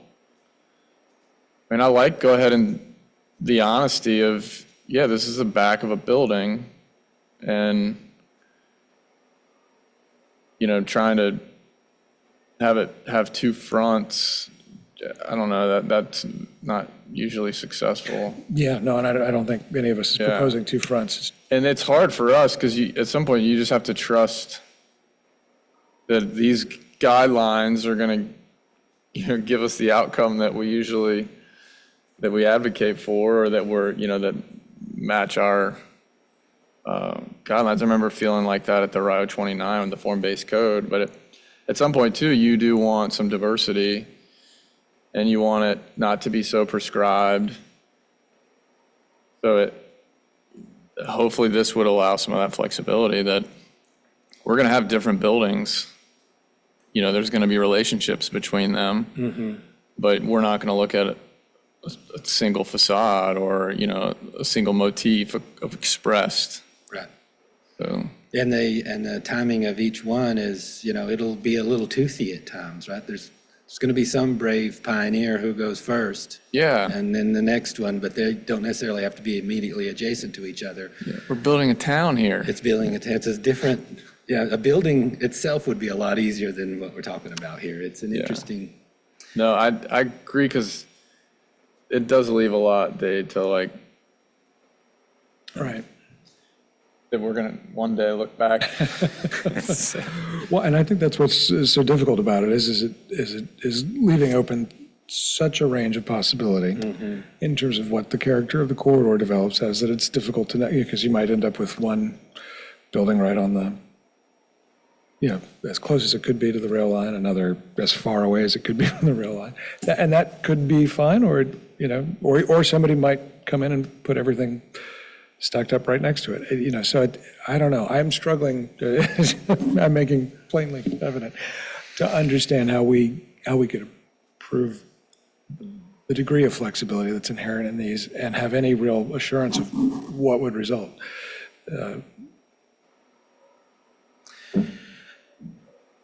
Yeah, it's like the more rules you set up, the less creativity and freedom there is. But obviously, you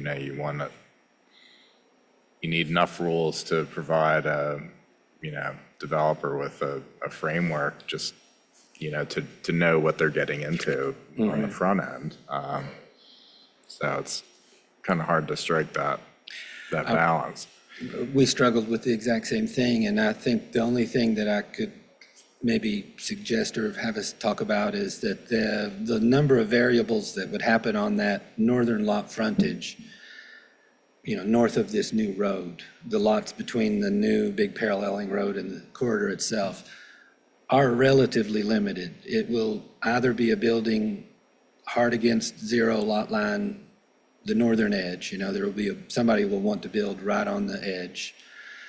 Somebody will have a building that comes some distance away from that, based on whatever kind of building they're building, that will At have least 60 landscape. feet, right? Go ahead, At least 60 feet. 60 feet? Is that I'm saying at correct? least one aisle of parking. Well, if they decide to put parking, but I guess they could come back a little bit depending on how it's configured. And then there's the parking scenario itself. And the one that I feel most comfortable suggesting that we get very prescriptive on is the one that has the parking. Because I think the other two, either the building needs to be designed well, or it's held off a little and the landscaping is inconsequential. But the one with the parking lots, the screening of the cars themselves and how that planted edge occurs, I think is the question. And my personal preference, have a brother who lives in Houston, and he lives in a neighborhood and everything's walls and fences. You can't see anything. I would actually rather do all the screening of the cars with planting if that were possible, because it's inherently more incremental and it's timeless. You know, there's no clash of styles necessarily. But I don't know if landscape screening would be enough to, screen the cars, and whether it would grow in a healthy way over time and not be a maintenance issue against the tracks. So we're touching on the struggles that are part of our questions today.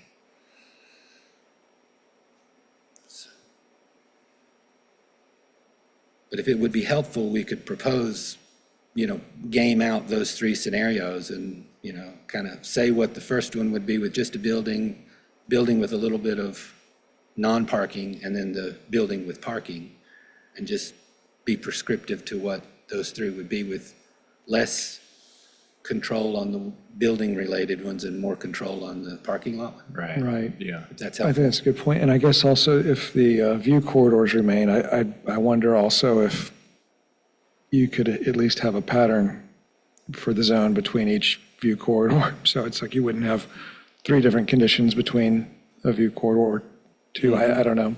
So you didn't have like fence next to landscaping, next to building, right? There'd be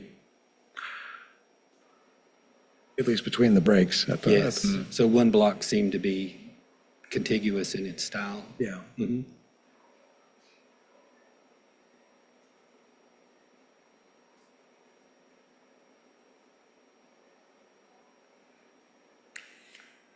So in terms of number 3, it sounds like, well, I'm sympathetic to what Keith was saying about planting screening for parking being effective. I mean, I think it seems like there's agreement that some kind of planting requirement should exist, but I don't know whether the existing entrance corridor guidelines are the right ones for this condition. Yeah.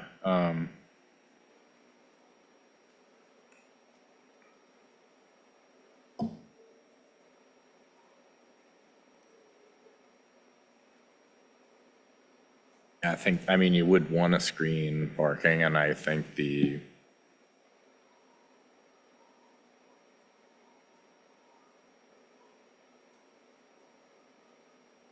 keeping to the existing entrance corridor requirements for screening of parking at least would be a consistent way to do it, if that's not too onerous in this. Yeah. In this No, you're right. I think, yeah, because this really mainly applies to canopy trees. Yes. Yeah, so that makes sense to me.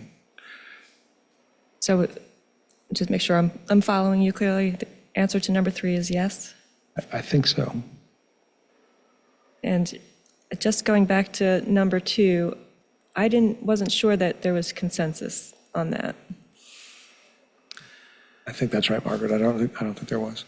There might not be, Okay. if that helps the applicant, but I think just to revisit number 3, the question is related to the lot south of the new road, not north of the new road. yeah, is that visible?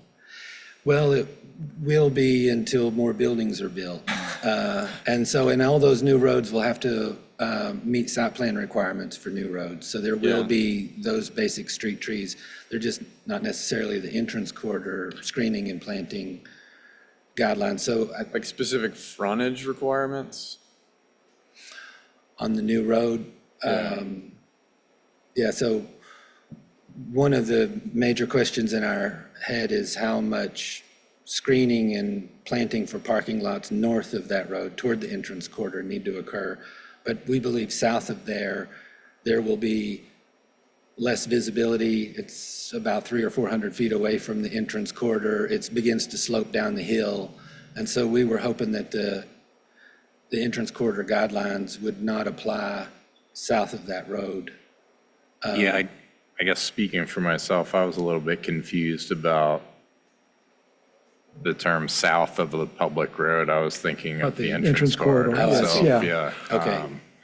I was as well. I guess, I mean, based on the presumption that there would be buildings immediately south of the EC that would screen it, I think that, so I don't know if there's a way to write it. I mean, so if development proceeds at the north first, then no need for You said there'll still be Parks and site stuff. plan requirements, like you'll still have parking lot trees and you'll still have That's right. trees. Yes. But our elevated standards for entrance corridors, you're asking if they're not to be applied to the, Asking. I think that makes Yeah. sense, given the distance. I mean, it's not going to be, just given that it's a site plan, you have to do a certain amount of landscaping. Right. Otherwise, it's like, I don't know. Dinged a lot. Yeah. It would- Go down. And it would be. Yeah, I agree. I don't think it's needed, like, beyond that first line of development along the actual corridor. Like the larger caliber trees at a, certain space, and I don't know that that needs to happen on that southern block. Okay. There consensus there? Dave might not agree with me. That's okay. Yeah, no, I mean, I'm happy to accept my colleagues' thoughts on that. I think, I mean, if this were a single development, right, we would just apply that to the whole site normally. So I'm less familiar with how much, it's larger caliber. I don't know how many more trees we're requiring. Yeah, it might be a closer spacing and, Yeah, so the entrance corridor street tree requirement for an interior road would be 40 feet on center. Non-entrance corridor would be 50 feet on center. The entrance corridor caliper at planting for an interior street would be 2.5 inches, and I think the standard site plan is 1.5, 1.25, something like that. Yeah, so happy to yield. Sorry. Blocking us down.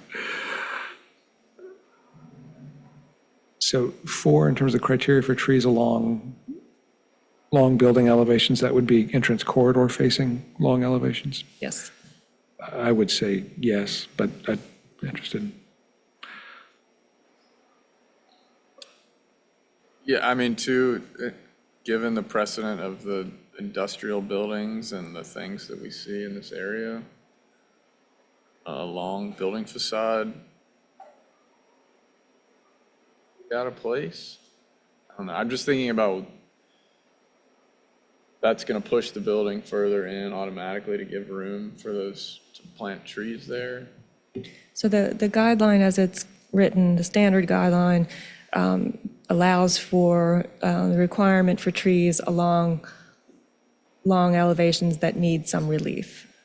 So it's not every long elevation has to have trees. So if it's articulated on it architecturally, that you don't have to Right. plant trees.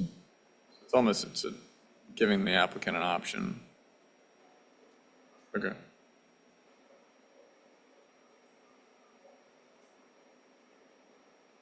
Thank you.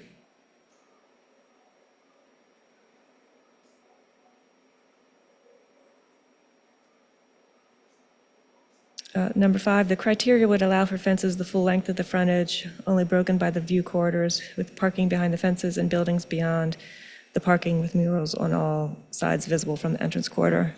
I realize that's not written as a question. But, I suppose maybe it leads into the next one. Are the view corridors combined with the proposed fencing and landscaping sufficient methods for achieving an appropriate appearance from the corridors and establishing consistency with the guidelines? And I think Dade has spoken to that already. At least for me, they're not presently sufficient.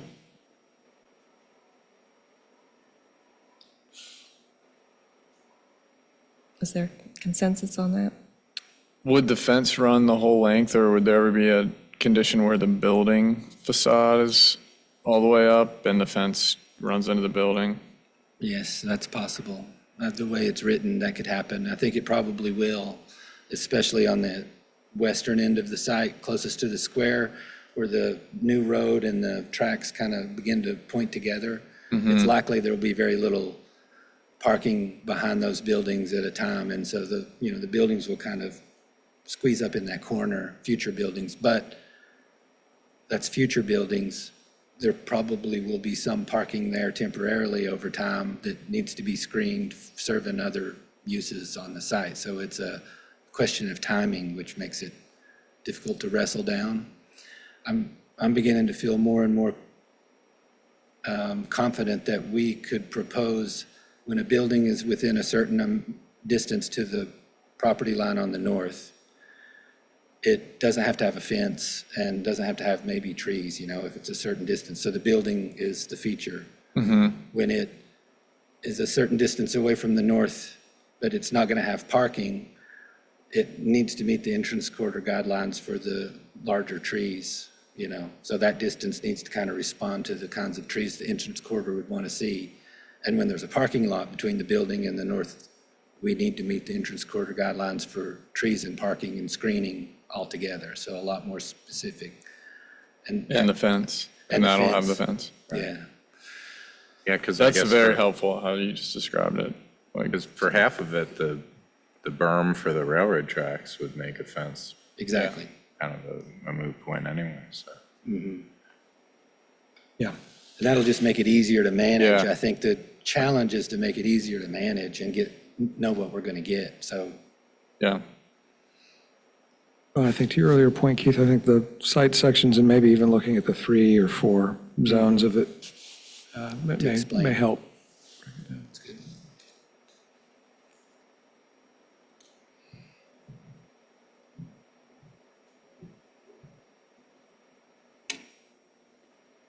I think I'm going to have to go back and listen to the recording to type in the answer to that one.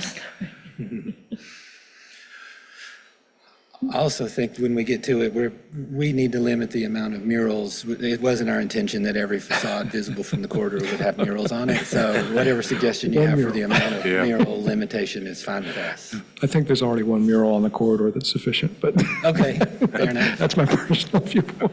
Okay. Yeah, that's fine. And just going back over to the staff recommendations on this topic, there were just some inconsistencies in the depth of the fence zone, so just need to get that coordinated. And then just the issue about trees and fence in the fence zone to make sure there's sufficient planting area and to maybe show some of those trees on a plan just to see what it's going to look like. We did have a question about, on some of the images, there were the yellow cylinders that were representing 30-foot tall buildings, and we weren't entirely sure if those were accurate. I don't know if you've had a chance to. They are. Yeah, we built those in Rhino and Revit, and so they are 30-foot cylinders, and they fall away. They're placed on the slope of the hill as it moves away from the entrance corridor.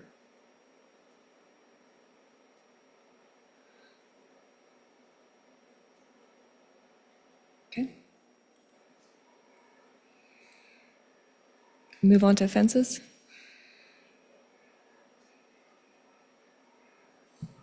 There was a comment in the staff report about the relative locations of the fences and the trees that are required in the fence zone.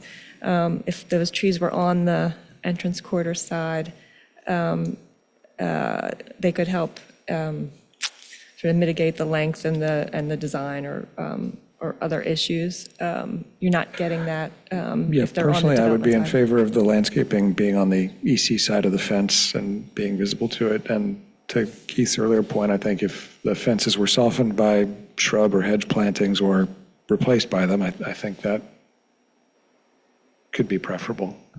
Is there consensus on that? Yeah, I agree with that. yeah, I agree. Okay.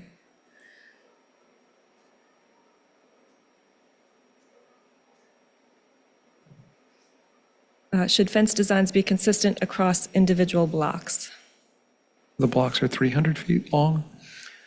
One's 300, one's about 350. Okay. The last one closest on the west is 500 because it's not broken in half, but it narrows. And then after that, I think a couple at about 350, and then there's a half at the very end. It's a little difficult to separate as well from the building development, because on the one hand, you could imagine this developing as lots of pieces and facades, and there's sort of a nice variability of approach and material and color. And on the other hand, it might be a very long 300-foot industrial facade, and sort of greater. Yeah, I don't know. It's difficult to opine. it sort of, I mean, it kind of depends on how the development behind the fence evolves in terms of, Yeah. I guess personally, I don't feel that it's important that it be, or maybe that the requirement that it be consistent is, I think in that case, we just kind of penalizing this one parcel because it is such a large parcel, and if it just happened to be a series of smaller parcels, the fence would necessarily be different also. So I think, I wouldn't want to like establish a requirement that wouldn't necessarily exist somewhere else along the entrance corridor.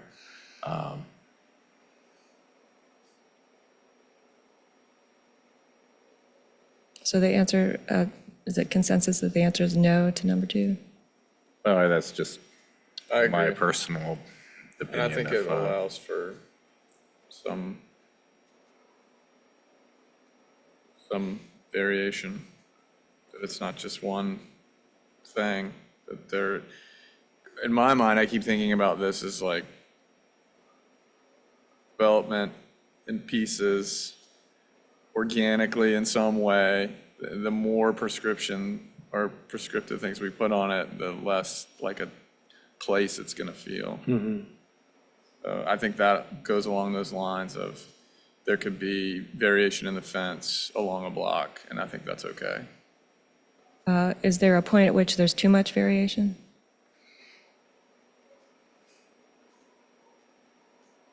I mean, if there's like 10 feet of fence, and then 10 feet of different fence, is that what you're envisioning? 100 feet. Not I'm quite, just an but optimist today, Mark. One third of a block. 4 beautiful fence designs working in harmony, but that could happen, I guess. The fence guidelines say that 80 feet is the maximum. That, where there's some articulation. so there's not a minimum, but even within our 300-foot block, we could maybe have 4 Yeah. different designs, which even under one development scheme, they would kind of be obligated to give us some different fences under that guideline if we wanted to just refer to that. That seems to be the easiest. But I don't know about a minimum. I'll leave that to you guys, but 80 feet? Yeah, well, actually, I mean, I guess that brings up a question for me, is in terms of articulation of the fence and the length. I mean, we wouldn't, are there any requirements or guidelines included right now that would suggest any requirement to break down the scale or modulate? In the proposal right now, no. In our recommendations, if you look over to the left, we're suggesting that standards be added for articulation along the length of the fence, and that standards for fence material be added as well. And there was a question, again, just referencing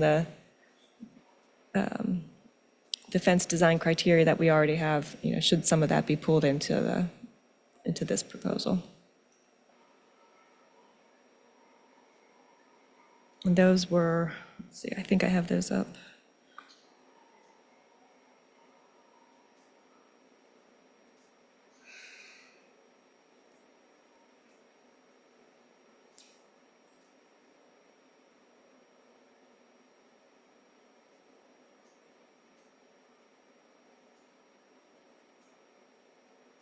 So one of the categories of countywide certificates is fencing. If the fencing is changing or new fencing is being added, that can come in and be reviewed by staff as long as these criteria are being met.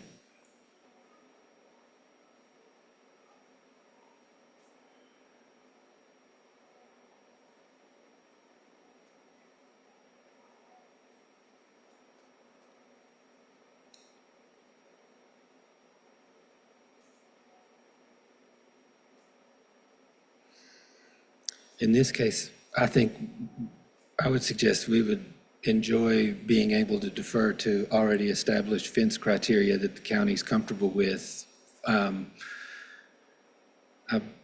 I like to design, but I don't necessarily need to spend a lot of time thinking about the fence right now. So, you know, and if you guys are happy with it and there's a process in place to judge it, that seems fine. So, you know. Yeah, I mean, that seems reasonable to me, especially if there are pre-existing criteria that for a countywide certificate of appropriateness, Yes. no need to reinvent the wheel.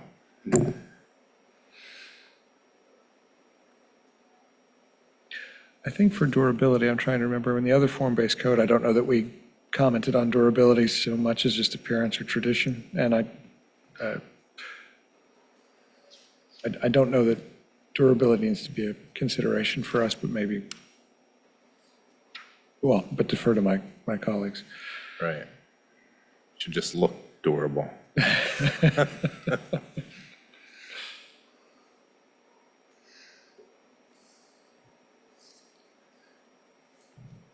Question number 4 was, are non-solid fence designs appropriate? Some of the illustrations in the document showed some being able to see through some of the fences. And, you know, do the fences need a transparency percentage? Are there provisions for that in the existing fence criteria? No. No. Maybe we just, That's something where I'm thinking that market forces would determine that if you wanted a fence for screening, like as opposed to say landscaping, you would just necessarily choose something that was more opaque. Otherwise, in this context at least, like you're not trying to, you know, keep cows off of the train tracks. So, you know, you would want something that was effective as a screen. So I don't know that we would necessarily, or just my feeling is that we wouldn't need to make a specific rule about that and just leave it to, you know, I guess individual.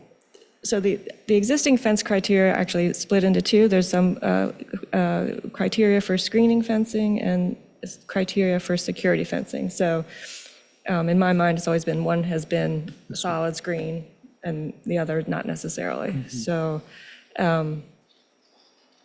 if you've got something that you're trying to screen, you're actually trying to screen, then it seems to me the fence would be solid. So just trying to get clarity on that. That makes sense. That's Yeah, it? Yes, okay.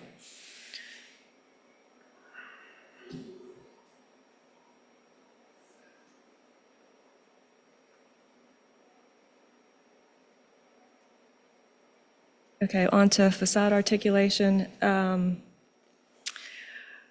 We didn't have questions here, we had recommendations. First was increase the minimum depth of recesses and projections for greater facade articulation that you'd be able to see from the street. 6 inches is currently the minimum that's proposed. I guess the question is there agreement on that? Is 6 inches is not I enough? support all 4 of these recommendations. Okay. Yeah.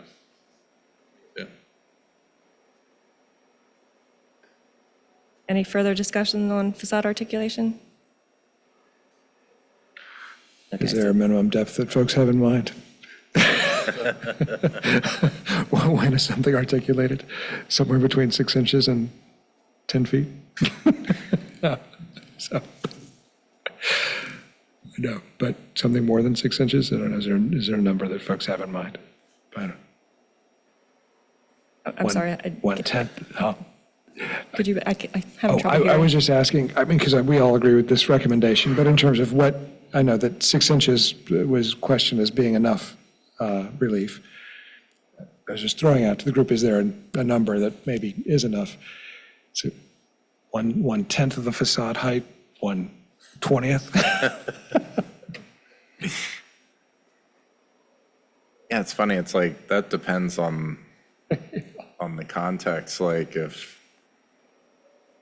It's Robert I'm and not Jury in the room. advocating for keeping it, but like maybe 6 inches would be enough if one section was, you know, red brick and the other section was, you know, just painted horizontal siding, like 6 inches probably would be enough, just because it's a, completely different context. But if you're talking about just a Right, whether giant it's plain in box. material or just plain, Yeah.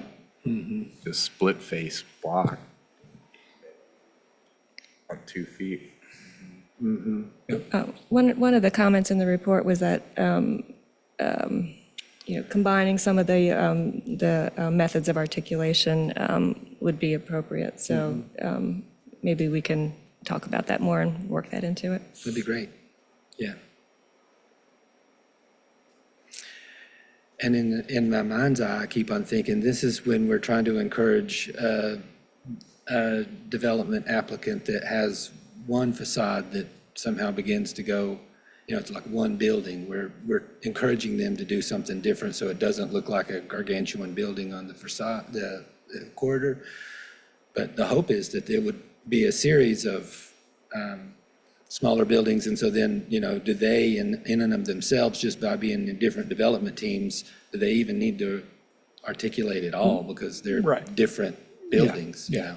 So balancing that, but I assume different buildings don't need to really necessarily do anything, but the one owner building that exceeds the length is the one that Yeah, needs to be. right.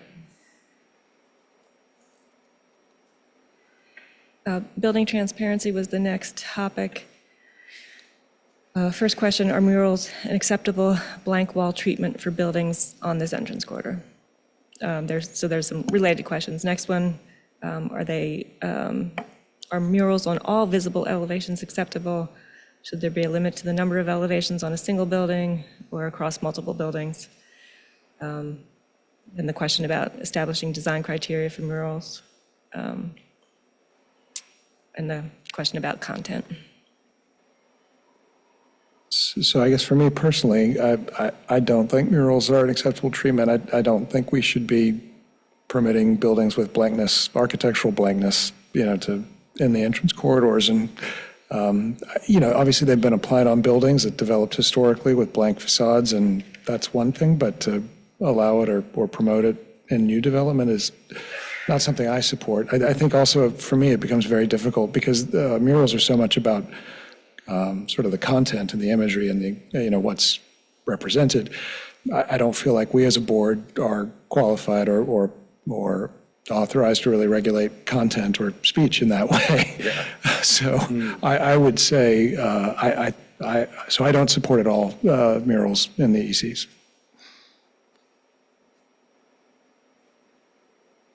This is one of those where you would use, I can neither confirm nor deny.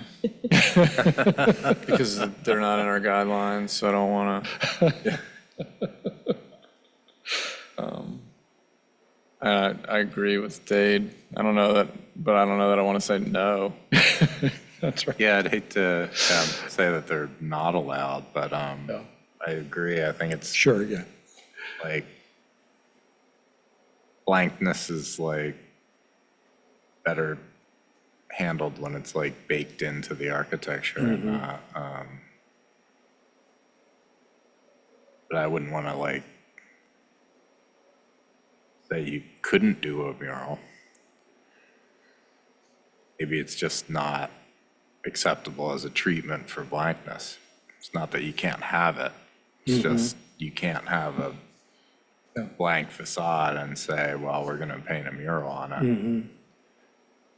Thank you for finding a much more judicious way to express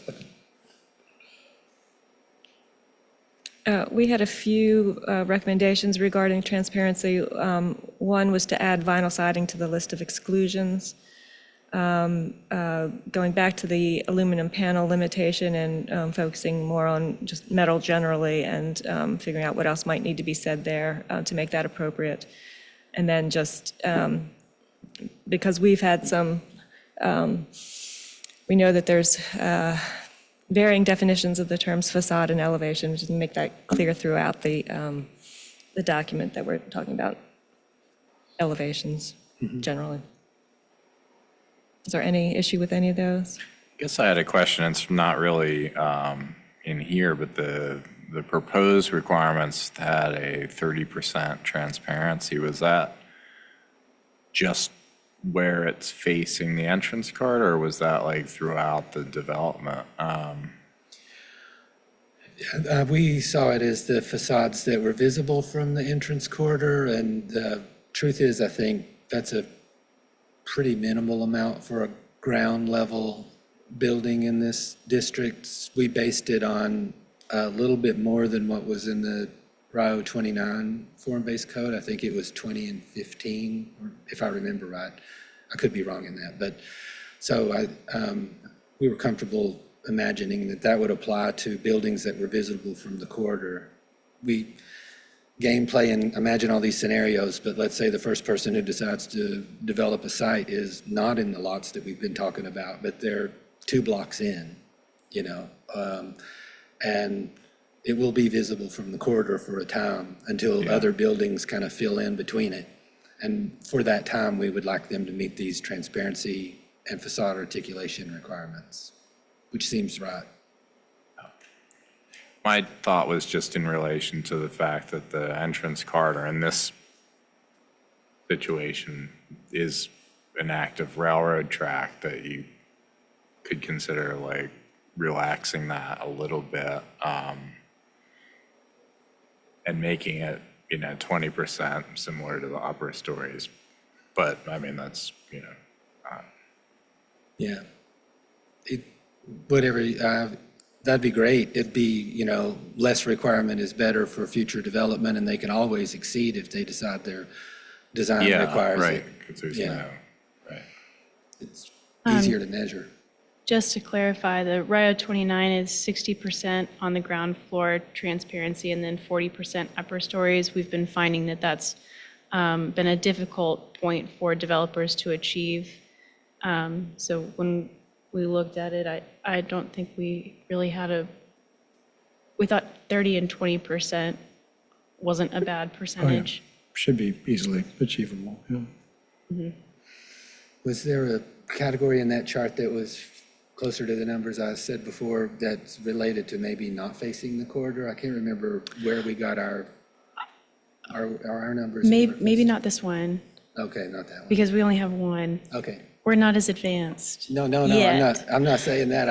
I'm trying to remember where we got our influence on that one, but I thought it was 29, but Oh, I'm sorry. We have, sorry, I was looking at one thing and not another. You're right, we do have building frontages along the corridor, which in this one is like Route 29, yes. is a 30% on the ground floor and 25% on upper stories. 25, okay. So we. But that one, you're going like 45 miles per hour and they're banked. Yes, okay. So we were a little less than that upper story, but we matched the ground story, I guess, is what we thought. Are there other transparency comments or changes? Okay.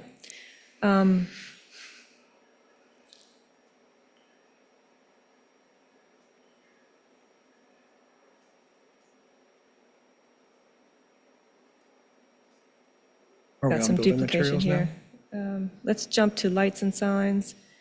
We didn't have questions here, we just had recommendations. Again, just to be more clear about what armatures means for those light fixtures, and to clarify that the following sign types are not allowed: box and cabinet style signs, internally illuminated signs, and channel letter signs. Any issues with those items? Those are basically just the types of signs that are prohibited on entrance corridors in general. There are a lot of internally illuminated signs on the corridor. Basically, this list I put together just based on the images that were in the applicant's document, just trying to clarify what it looked like they were going for. The development team doesn't want to find that kind of scenario where the Wegman sign is like, lit up and facing the interstate. It's just not, it kind of confuses the orientation of the building in a way that, so we thought Yeah. signage could be a little pulled back.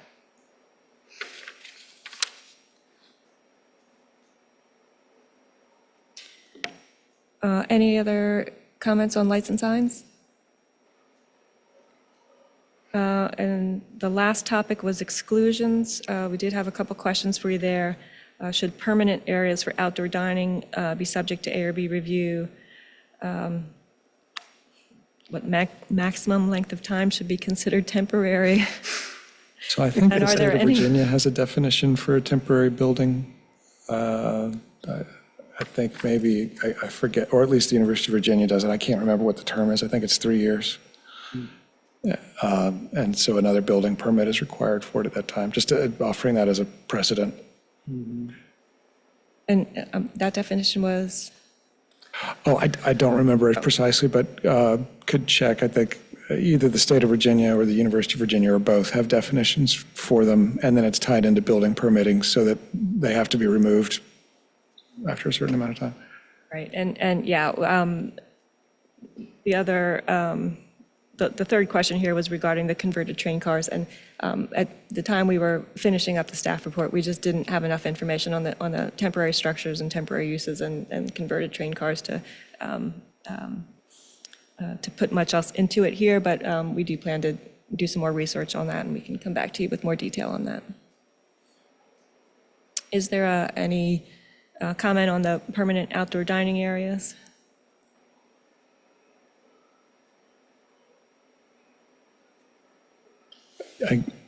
Well, do they have structural elements that would be part of that? I mean, I guess you just said, I think we can imagine that there would maybe be some kind of decking that would be placed on the ground, so there would, or it could be gravel, but it could but it could also be decking depending on the slope. And then on occasion, I imagine there would be something to hold up some lighting or shade device.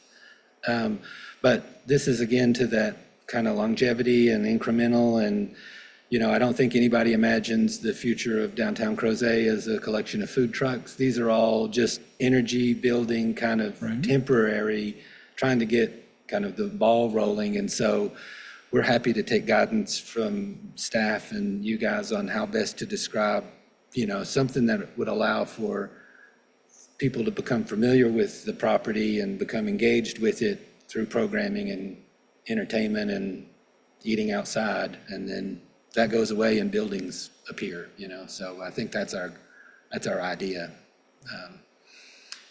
to allow for that.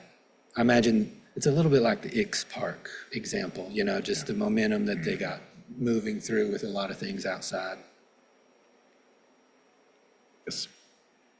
Speaking for myself, I don't think a special requirement beyond what you would need to do just normally for a site plan is good for that. I agree. Okay. I think that's true, yeah. I guess that is one quite separate question for county code, because I guess a lot of businesses right now are getting around signage requirements by parking vehicles with signs on them. Even in my neighborhood, there was somebody who just parked a builder sign and is there anything in the work plan for the county or anything to think about regulating? The requirements related to food trucks have been worked on recently.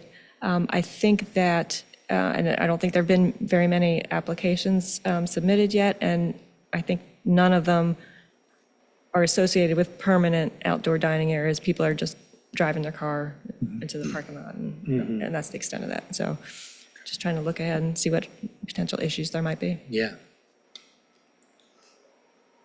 So I don't know, it seems like if it's a structure and it's visible from the EC, it would make sense for it to be subject to review, but if it were, something that were minimal or acceptable, there'd be a way for the ARB to then delegate it to staff for review or, streamline it that way. But I don't know, as a blanket sort of, here's a whole category of something that we don't look at, even if it's visible, it seems strange. Okay, and like I said, we'll come back to you with some more information on that.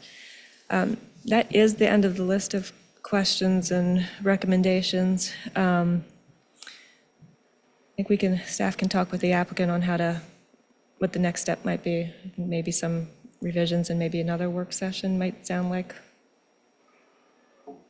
we're Yeah, in well, order. thanks again, and appreciation to the applicant, to staff, to colleagues for taking on a challenge to, Thank you. It Yeah, is, it's thank you. been super It was very helpful to helpful. put brains together and work towards something useful. Thank you. In our attempt to get a motion for all Yeah. of our items these days, I think the motion would be just to, let's see, where are we? schedule a follow-up work session.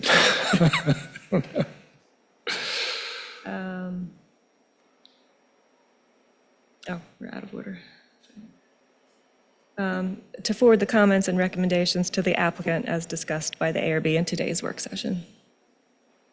I'd be happy to move. I'll second. All right, if we could call a vote. Okay. Okay, Mr. Henningsen, Aye. Mr. Hancock, Aye. Mr. Vanderwerf. Aye. Thank you. All right, thanks a lot. So we'll move on to other business. Did anyone enjoy the January 2nd, 2024 ARB minutes enough to move to approve them? Scintillating. I'll second that. If we could call a vote on that. Mr. Henningsen, Aye. Mr. Hancock, Aye. Mr. Stoner, Aye. Mr. Vanderwerf. Aye. Thank you. Thank you. Do any board members or staff have any other items or issues to discuss? No. No. All right. In that case, the next ARB meeting is scheduled for February 5th, 2024. Are there any board members who do not think they'll be able to attend? I think I will be. I plan to attend. Plan to attend. All right. Oh, I'll be, Frank, I'm out of town. yeah. Yep. All right. In that case, this meeting is adjourned until our next meeting on February 5th, 2024. By my watch, it's 3:24. Thanks a lot. Thank you all. Chris.